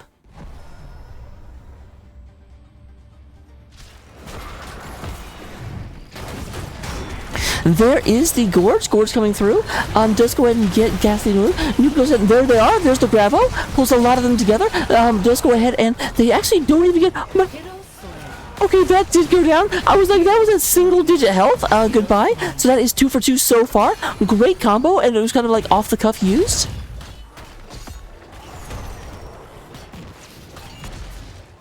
Slightly better health bars on the side of Hot Stats.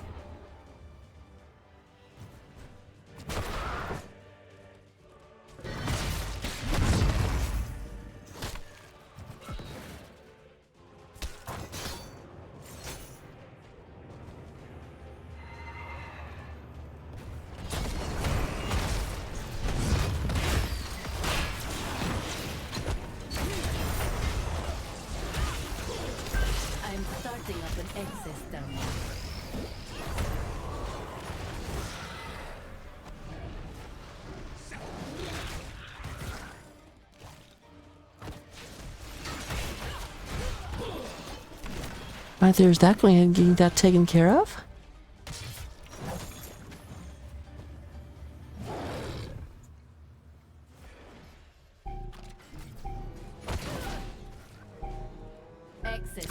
Top point does now unlock. Malthiel is not with the rest of the team, so this collapse could be very effective. But it does look like we've got Winter's coming, not looking for an engage at the moment. And I do not blame them. Now we are, right now, we do have Warden's Cage back up, so the Wombo is good and prepared. They need to be careful trying to step into this. They're spreading out pretty well. They definitely see the danger, the same as I do. Gorge is also up.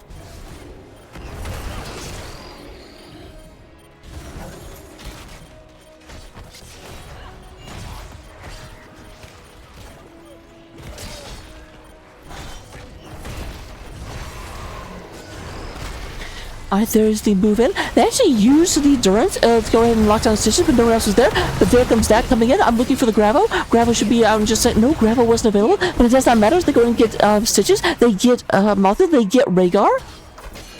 Godly Nuke going in trying to keep Varian from getting away and will do so. Hey, buddy. Red team has eliminated the enemy.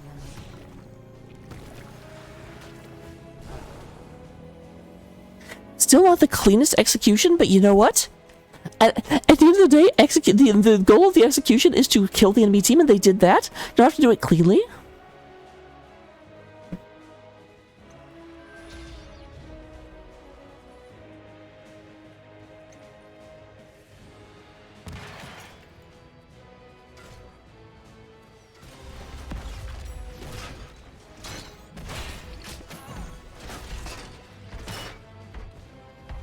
So here comes the Punisher forward. Surprisingly enough, they are moving for the top keep or the top port. They're not trying to go down because usually you'll see teams at this point try and clear their next objective, not spend their time up here at top, or at the very least split out. down to about 50%. They will get this, but what is the benefit? Now, granted, this is also the lane where the actual camp pushes, so that might be part of their decision.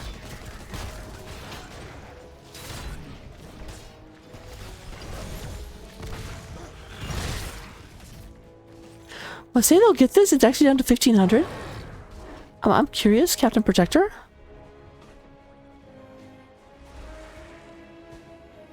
Darn, I can't see how much their I can't see how much the Protector Fist does. Down to 4%, though. I do understand getting out of it. There's that. Boom. We have Maya looking for this, looking to go ahead, pulls them back in. Lots of damage going through. There's the Durance coming out, goes ahead and roots them. Massive damage. We've got the ring. They are looking for everything, and there goes Stitches coming through. But Juba has no health anymore, and does get taken out by the Nazebo poison. There's our third stack of Last Rites. Last Rites is 15 seconds faster.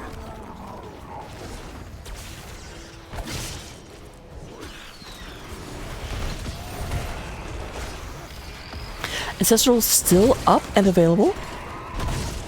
Now, interesting, Varian did take a Smash, did not take Taunt. I had not actually noticed that until I just realized, oh, we haven't seen a Taunt.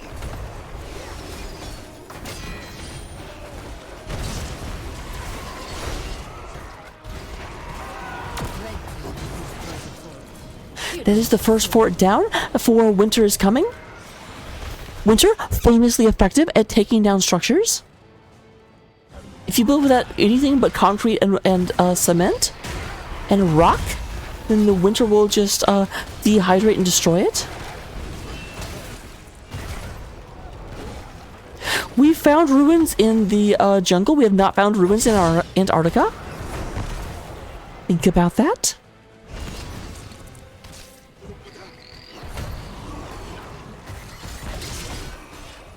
Goodbye, second fort.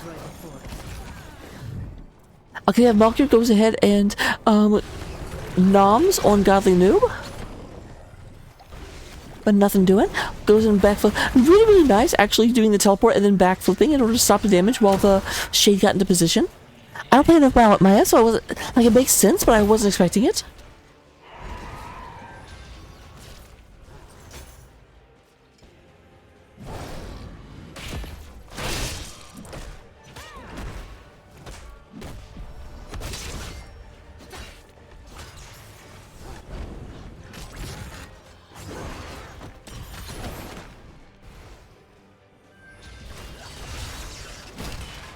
That goes and picks up their toy right here. Everybody's got toys tonight. I would ask if this will actually get through here, but I don't think it will. It might, though. They do have the better wave at the moment. Oh, definitely not without Ghoulmy coming up here. Ghoulmy, like, short work with this, and Wild Pants helping out as well. I'm getting another terminal ready for you.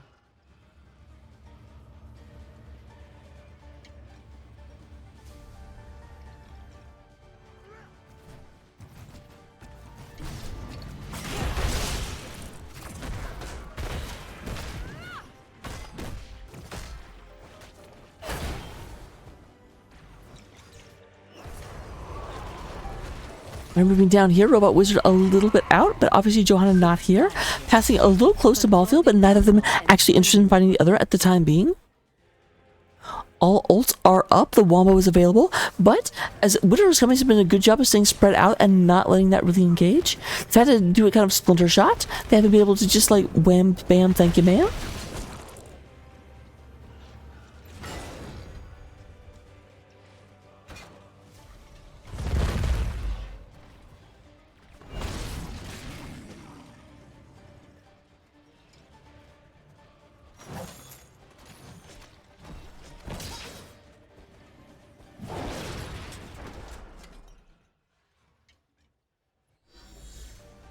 Oh, are they looking at Nazebo? Are they going across the entire map to get these two?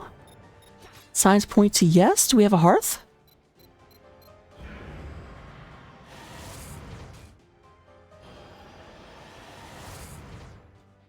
And they get out? That was a long, long, long trip to try and go in and secure some people. Blue team has destroyed the fort. They do take this down, though, so they go in and even up top lane.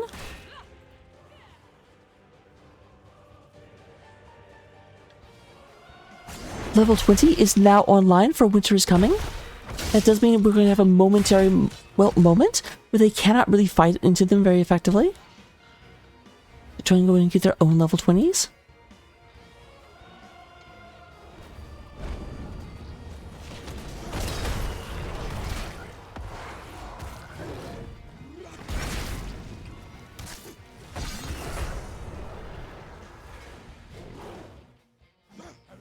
Malphite moving up into the middle lane, trying to go in and get this taken care of.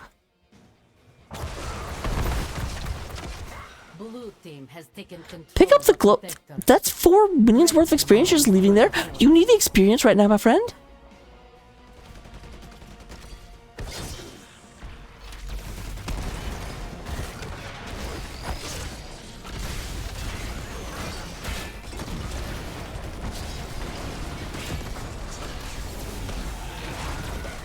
Okay, there's level 20. They do obtain it.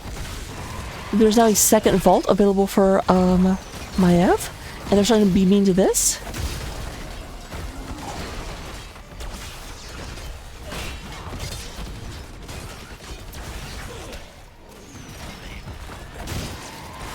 They go beautiful damage coming out here, and there goes that. Root almost immediately. They were ready for it, and there's the kill. Gravel Bomb goes ahead, massive Gravel Bomb, which you go and have. It is bigger now, and we have a triple kill in favor of Hot Stats as they try and get out of here. Maiev looking for the last two, does get Robot Wizard, but can't pull them back. But they have about 50 seconds, and here's the problem, they have 50 seconds. The ults they used only have about a 40-second cooldown, so when they come back, they can do it again.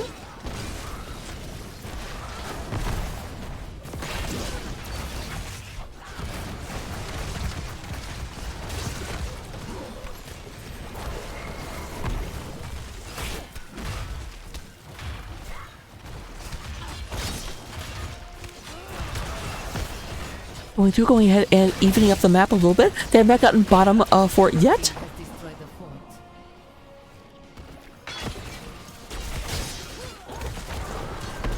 Bottom 4 is still uneven. Nice unstop. I don't know if the hook actually would have hit or not, but the unstop definitely helped. And they go ahead and pick up the heal camp, it looks like. Their opponents are now coming back up, so they need to be a little bit more careful. But all of their ults are up as well.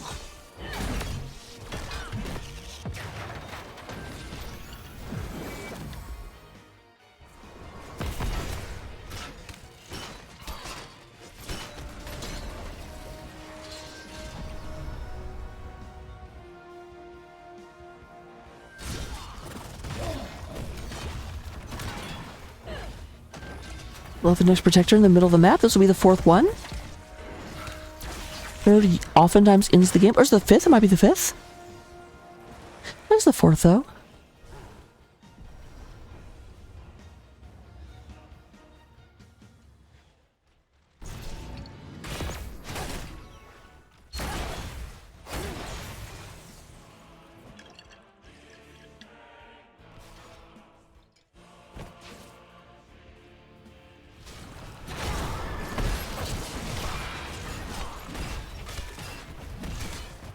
Blue team has destroyed the fort. Alright. Do we have a race? Are we going back?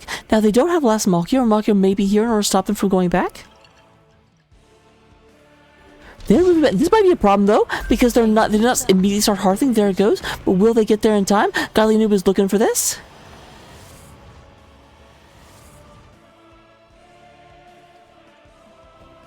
Yep, they actually hearthed in the lane. Thankfully, their lane was pushed far enough that they were able to do that out of vision. So, because otherwise they could have absolutely caught their opponents.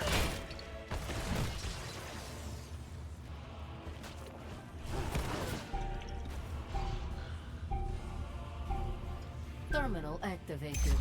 Take control of it.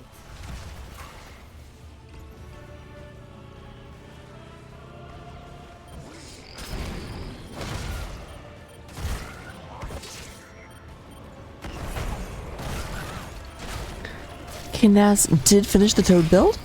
He's over 200 stacks and does have the 20, but there they go again. Here comes, and this time they actually get all 5 of them. Bam, bam, bam, bam, bam. That is the wombo. That is going in the season 18 trailer, I can tell you right now. Slain. Red team has eliminated the enemy.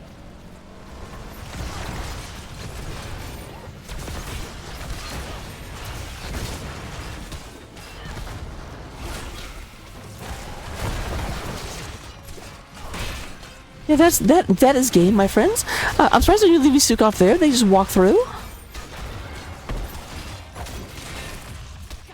I love that, just like, bruh. Blue team has destroyed the fort. Red team's core is under attack.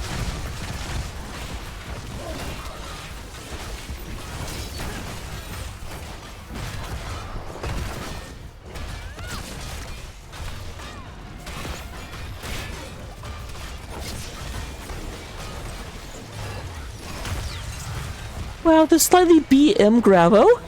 Game 5 hike indeed. Thank you very much for winning that hot stats. And at this point, I have no preference on who wins the next game. Like, anyone can win. I just won a game 5. And you know what? These teams gave it to me. So, looking at the stats at the end of the game, we do go to have Robot Wizard leading the way. That pandemic Toad build, just putting damage all over the map. We have Maiev doing 40,000, and then Mephisto with 36. In terms of healing, we do go ahead and have the user error, 62,000 healing of course the game. Rhaegar only getting out 43,000. Experience-wise, we do have 21,000 coming out of Kakarot, only 18 coming out of Google Me. Talents, here they are, but honestly, just look at these. This is what won the game right here. I'm so glad we got to see the combo actually come out correctly. You know, full mastery, devastation, and decimation at the end of the game. If Hotstats wins this, C West team, you might want to pay attention to that. I'm just saying. See you in game 5.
And we are back for the rubber match, the final set, where it all gets decided.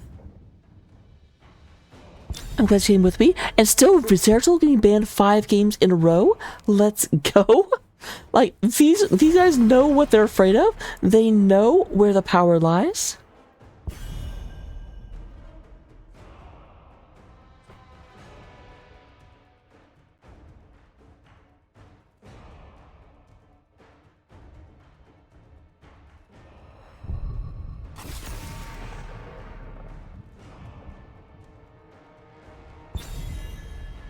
There goes Blaze.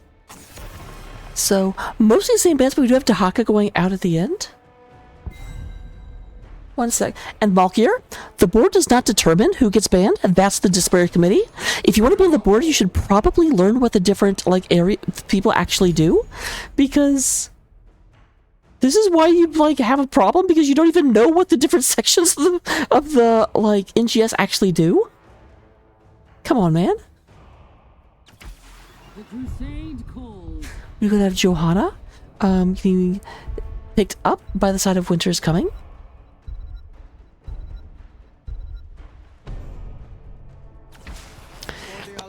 And Anduin being picked up by Wild Pants. So, once again, we do have user error taking Stukov almost immediately. They definitely enjoy this hero.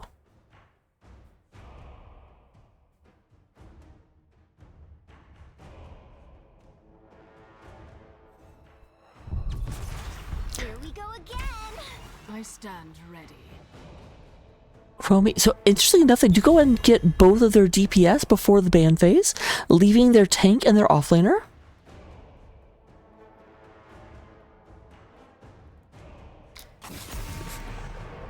Malkier, bans aren't announced publicly, but the team was, like, disqualified. I don't know what else you want. I can neither confirm nor deny that the player in question has been banned.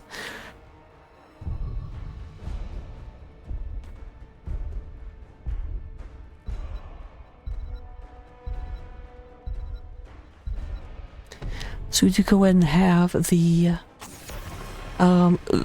variant babies up. They do want to keep their opponents from getting the training wheels comp once again. I'm a bit surprised they didn't go, like, Mephisto was not banned and was instrumental to their success last time, but they don't pick up the Mephisto this time around. Junkrat has been taken out by the side of Hotstads.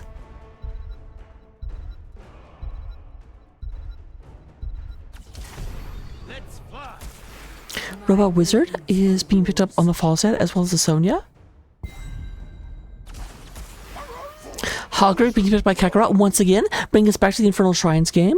And then Anubarak being picked by King. Anubarak has gotten banned a few times, so King definitely a little bit intimidating on this hero.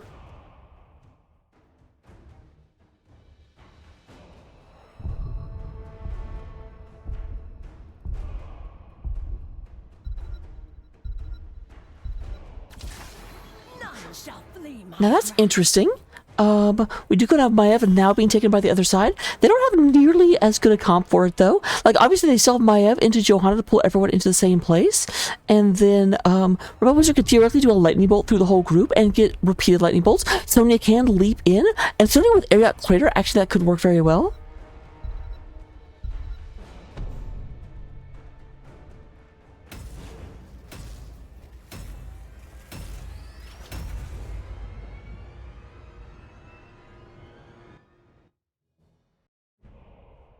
So here we go into game number 5. Winner of this takes the series.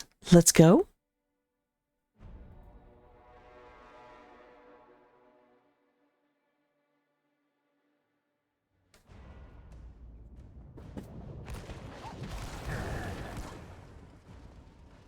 All right, moving into game number 5, we do go ahead and have Hot's Dads coming out of the left side of the battlefield. Cue Ball going to be going ahead and playing Chromie. Got banned out a few times, but they do have it available. User Error is playing the Stukov. King is Anubarak. Gotti Noob is playing Vala. And then Kakarot is playing Hogger. Meanwhile, on the side of Wiinter is coming. We do go ahead and have Robot Wizard on the Fall Statty. We do have Google Me playing Sonya. Potlesta is going to be playing the Maiev. Wild Pants on the Anduin. And then last Malkier is coming out on Johanna, just like game number 1.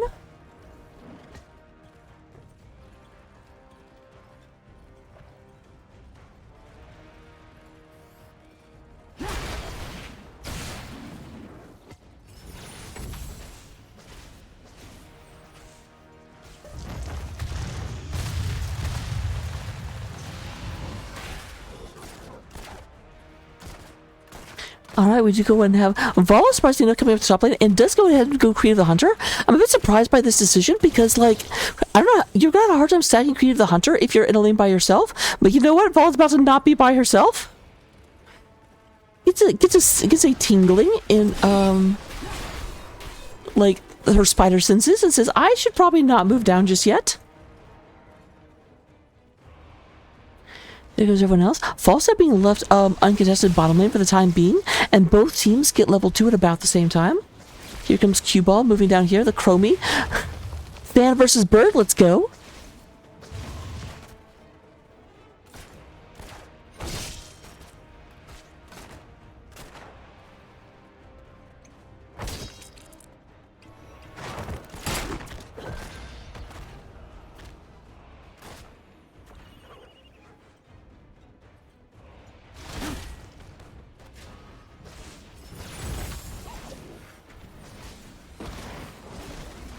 We move down there. We do have Cue Ball. Cue Ball took a lot of damage while we're going through, but did go ahead and stay alive. Went back, fully healed. Both teams pick up their camp, but not surprisingly, team with Hogger takes it much faster. And this will be a trend we'll keep seeing throughout the game, is that the Hogger team, because the thing is, the camp comes up every 90 seconds, but Hogger takes it much faster, so Hogger just gets more waves going through.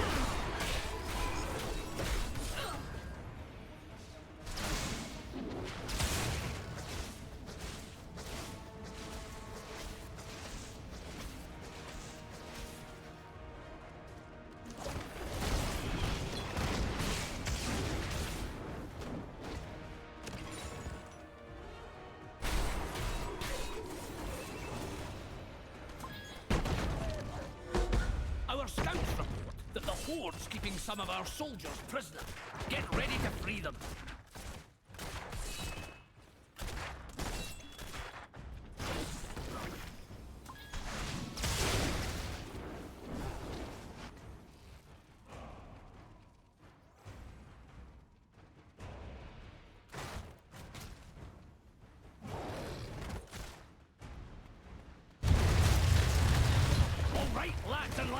Alright, we have Hogger once again getting this, and that's where you can see, like, here we have, in the second phase, this gets picked up right as the camp even becomes available, and that's just going to keep getting further and further apart, going to keep being more and more pronounced. We do go ahead and have, Potless taking a bunch of damage. Slightly misplaced there. Goes ahead and moves out of the way, going to be A-okay. With extra damage moving back, we do go ahead and have the camps are now available. Most of the time on this map, we do go ahead and see the teams not bother with the camp until they hit level 7. Sometimes not even then. I've seen matches where it goes to level 13 before either team bothers to go for the camp. And both teams are just like, good to keep soaking if you don't go for the camp, and both teams do that. Alright, there goes my F. I did not see that collapse happening. I apologize, everyone. Robot Wizard. So this is now picked up, and by the way, this is up in 30 seconds. Alright, Vol is only up to 27 stacks. Has had a very hard time getting this quest up there.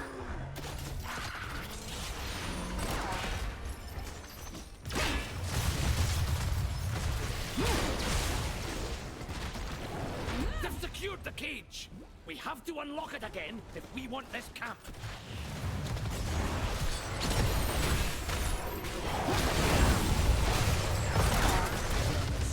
Lots of damage going through. We do have Malkier takes a bunch. Does have to use the Iron Skin, but we'll go and get out of there. Godly Noob does move back, but there's the biggest Duke off heal in order to keep them in the fight. Probably moves back down to the bottom of the map, and yep, once again, we're past level 7. Neither team had a move on on each other. But there they go in. They are scouted out by the Chromie. Once again, they are moving in there when they know Hogger won't be present. Meanwhile, Vala's up here dealing with the Sonya.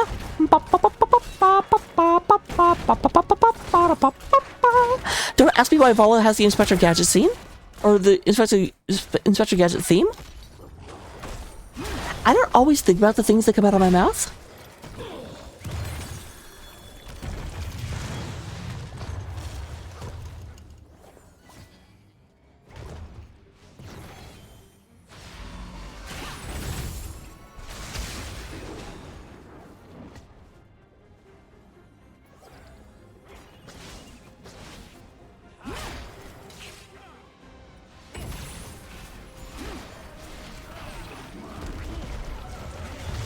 Alright, decent bit of damage coming through. We do go in and have a posturing up around this point. A Nubrak is on their way back, but there is the Chanal. Chromie scouts the area. They have about 8 seconds. A noob is in the area. I do think they'll get this. I don't think they can channel in time, and they do go and pull back abandon. In our camp. Get ready to stop their raiders.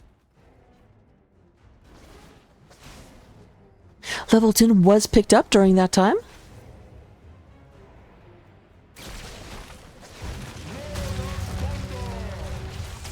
Murky is not banned. NGS, no hero is currently banned.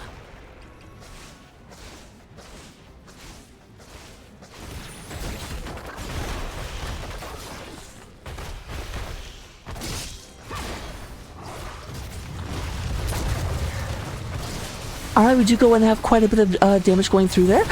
Big fight in the middle of the map. The middle lane is getting pounded. Nowhere at the bottom, so that one will take the fort if left uncontested. But Hogger does go ahead and defend top lane.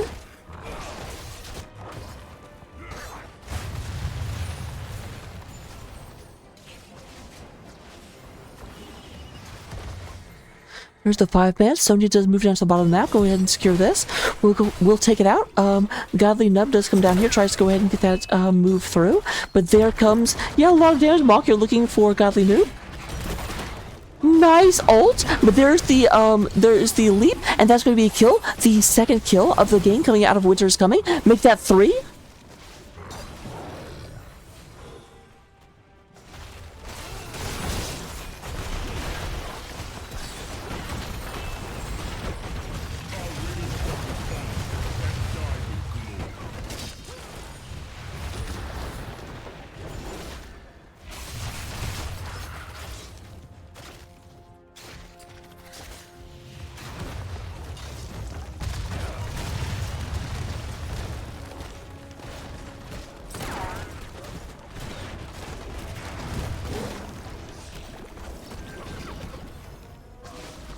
I don't know how Wizard comes in here. Robot Wizard and Wild Pants being left basically by themselves. They'll take a very long time to get this. And Robot, yeah, I think they may just go ahead and retreat from this. The rest of the team just left. No, they're still going to go for it. They want this. Okay, there's Malkier going down. This is going to be real bad if this is scouted. Okay, they do go ahead and give up on it.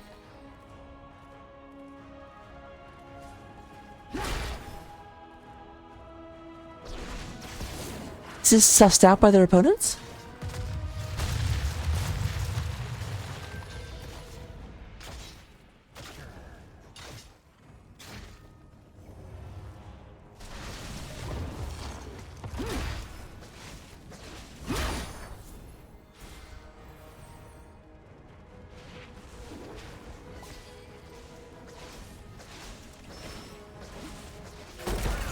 Looks like we're gonna have another prison camp to knock down.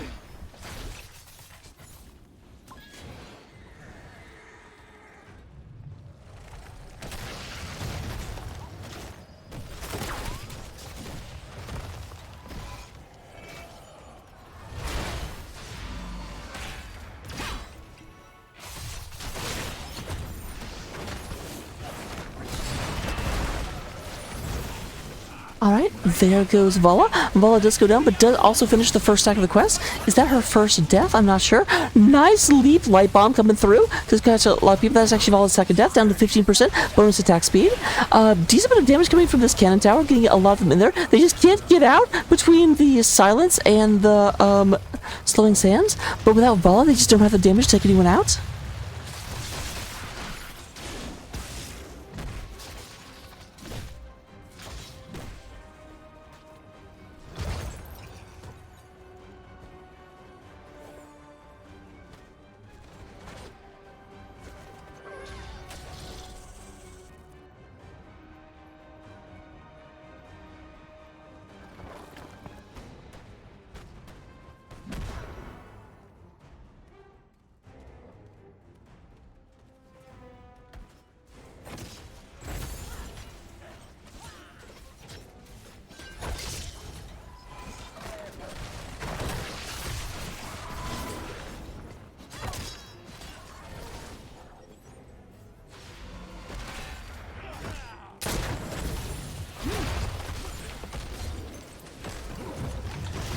Alright, lots of damage coming through. There is a web wrap coming down on Sonya. Sonya's going to be right in the middle of a lot of them.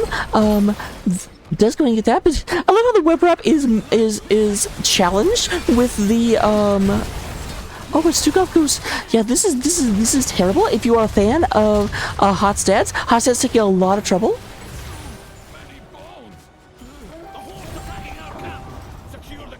It does look like hot stats are destined to lose this match unless something very, very big changes. They are 2 levels behind. It is 6 kills to 1, and they're about to go in and lose another objective.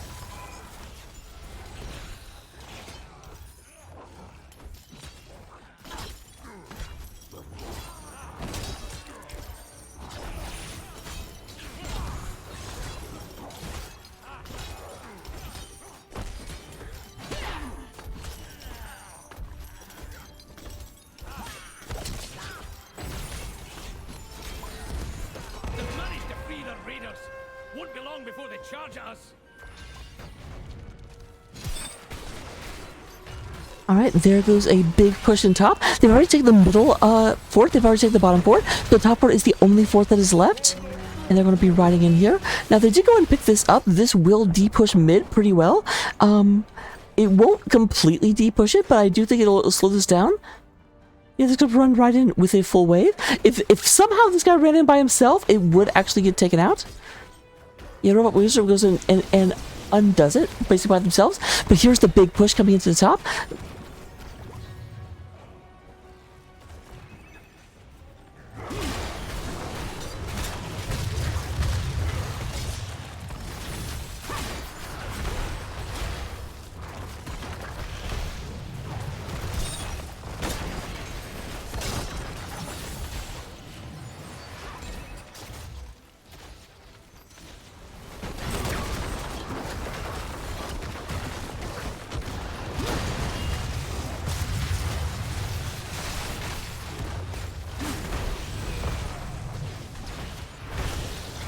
Alright, Kyozo takes down the middle, and they're now moving down towards the bottom. And they should be able to actually get this with all of their forts still standing, which is about the best possible outcome you can get for hot stats. But unfortunately, that does mean that we basically have free reign of the map on the side of Winter is coming, and unless 4 more levels can be picked up before the next objective, you're just going to have hot stats slowly fall further and further behind, because they have a really hard time moving into their opponents right now. There's an 8% advantage in health pools and 8% damage in ability damage coming out of the side of Winter is coming right now.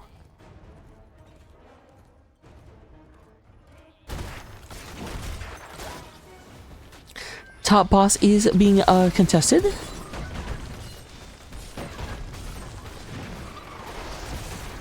Alright, Joanna does move back and realizes the team is moving down to bottom boss. Although I say that, are they? They better get back there soon, because it does look like that Winter's Coming can go straight to bottom boss in just a second. And that's exactly what's happening. They do not want to fight them right now. I don't blame them either, but that does mean that they're going to have bosses knocking on heaven's door. And by heaven's door, I mean their keep wall.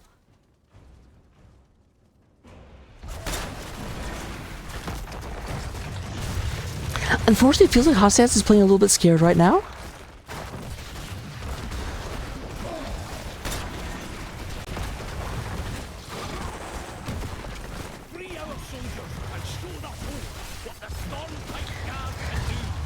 And then we have that coming up. Obviously, we did not get 4 levels. They are at the same talent tier, but they cannot overcome this level disadvantage. And I think they were really hoping to be able to get to level 20 all before this happened, but there was just no way that was happening.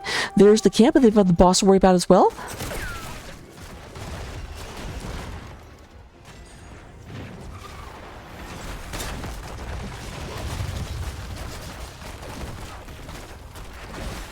They'll get this down, but they've only got 30 seconds to get down and move in and engage. I don't know that they can do it.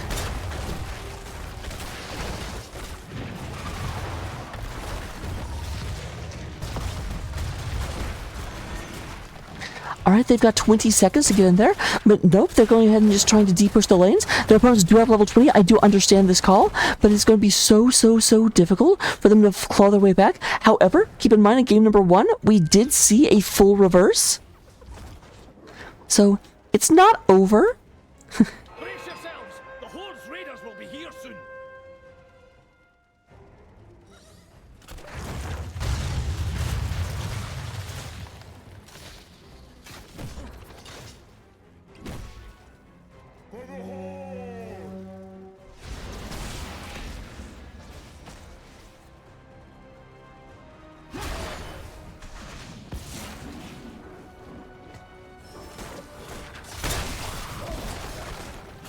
There they come in. A lot of pressure onto this mid. I do like this. The 5 fingers to a fist, just hitting one lane. Like, don't try and spread out. Just go ahead and push in, because even though you might be stymied by the defense in that one lane, that does mean they can't really spare the resource going in there. There's the lead coming in. A big stun comes in. Kakarot does unstoppable their way out, and there is a kill onto Sonya. That is the second kill of the game, coming out of hot stats. But all the keeps going down. The shielding is no more.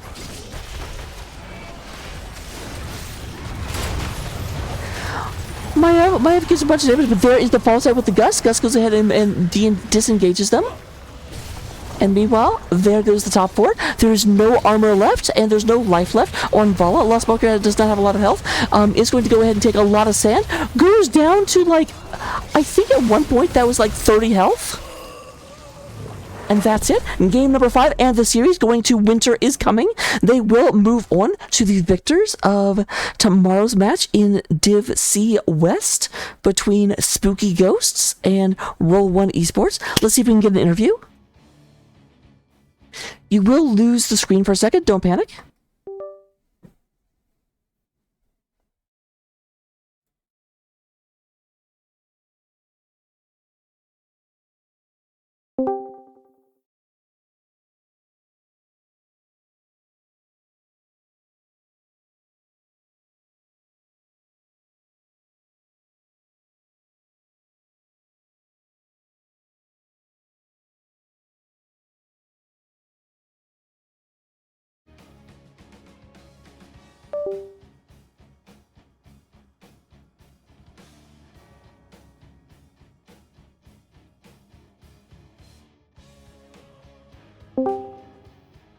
Hello.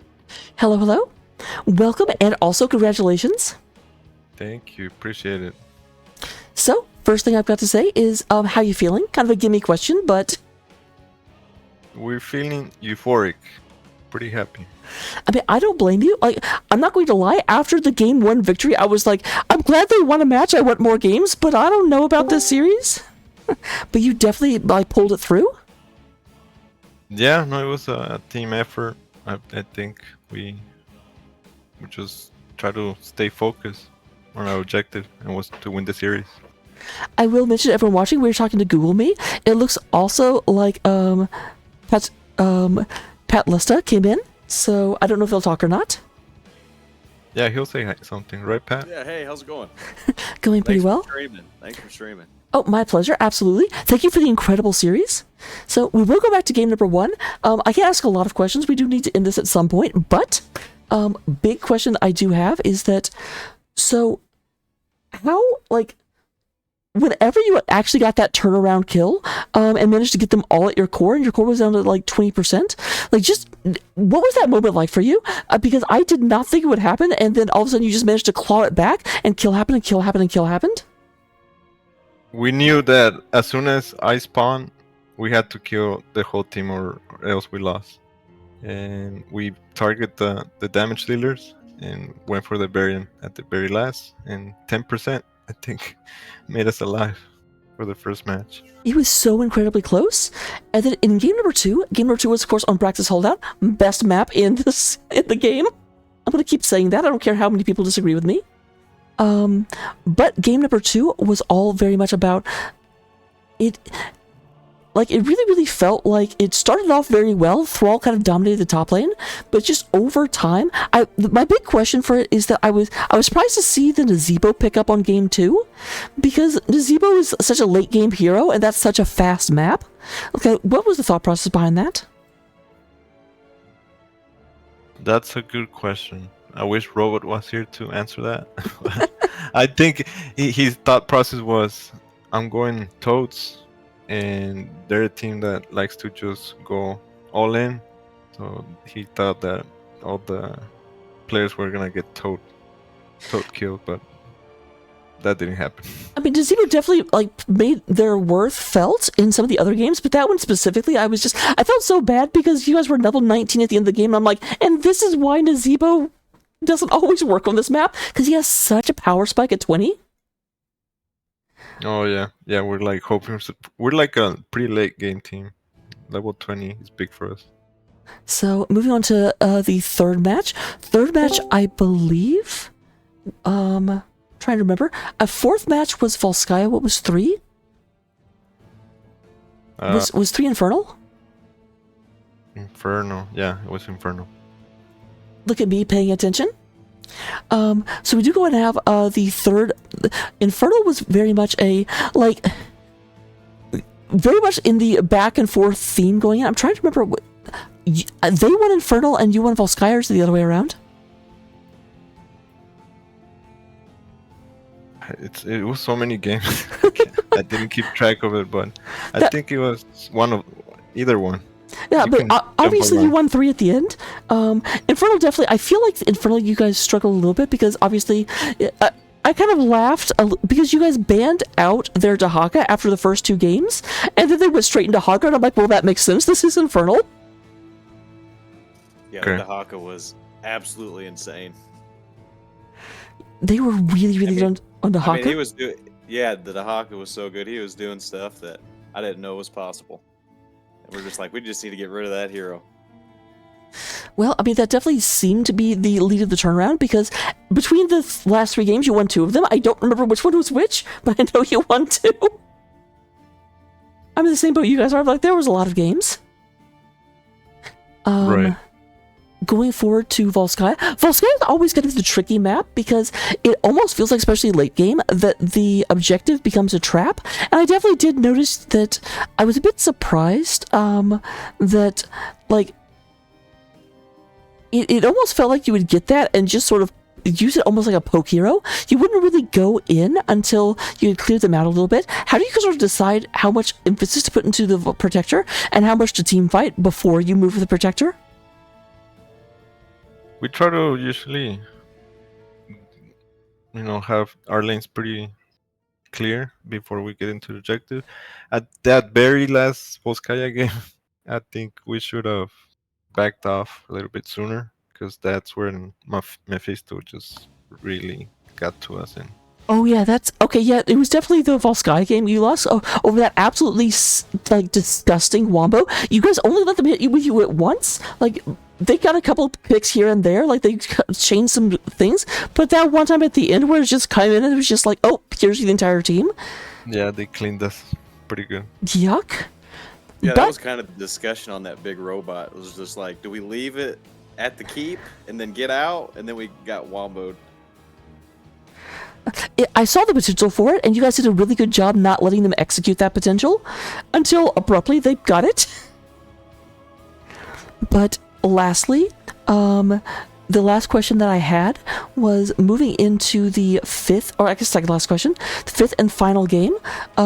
It really felt like you were a completely different team. What did you change out going into the last game? Because up until then, even the games that you won seemed very, very close and back and forth and could have gone either way. But game number 5, you're like, no, we're here to win. We're taking the series. And you just sort of dominated the entire series. Like, I'm not even positive they got a fort. We played the macro game at the very last game. We're like, let's just get camps. And that gave us like the level lead. After that, we were more confident about, just going more aggressive. And they didn't ban Fostet, so that was doomed for them. They definitely didn't, and I saw the Falstad come out. It was funny because I'd called out Falstad earlier for a completely different game, but I was glad to see him come in. And yeah, those gusts were super on point. Yeah, and I think I play Fostet the most. Like every other series that we've played, it always has gotten banned. So I was surprised they didn't ban it, but yeah, I guess. And we kind of switched a little bit because I went to offlane and I usually do like DPS. Yeah. That kind of worked out for us. Absolutely. So that ends up the last question I have, because I always ask a variation of this. Why is your team called Winter is Coming? Especially being that this is the spring season. Honestly, that's the first thing it came to my mind when I created the team. Nothing special. There's no big significance. I was just looking for a name. Well, you definitely got one. That's all the questions I had. Let me turn it over to you for any shout-outs you might want to give. Shout out to you for casting. Shout out to Hot Stats. Great series. Great people to play with. Fun. And especially shout out to my team. We kind of have a toxic environment while practicing, but we pull it through at the end of the game. Shout out to them. I mean, at the end of the day, as long as everyone's having fun, your fun may not look like everyone else's fun. Yeah, definitely. True. But that is what I had to, those are all the questions that I had for you. I will say good luck in the grand finals. If you don't know, the C West finals is being played tomorrow night at 11. So you can tune in if you want a sneak peek of your opponents. Okay, thanks. We'll do. We'll try. That will be on NGS 1. And other than that, enjoy the after party. Don't do anything I wouldn't do. We'll try not to. Thanks, Rocco. Thank you. All right. Have a good evening. You too. And with that, we will go and head out. I'm not sure I am able to raid. Let me just see real quick. Yeah, I have to be able to see. I love my cat, but he will stand directly between me and the monitor. I'm assuming the other NGS... No, it's technically still going on. Well, let's get over there. Let's see what we can see. I think a lot of people already jumped ship, but let's go ahead and find out if they're still moving and a-grooving.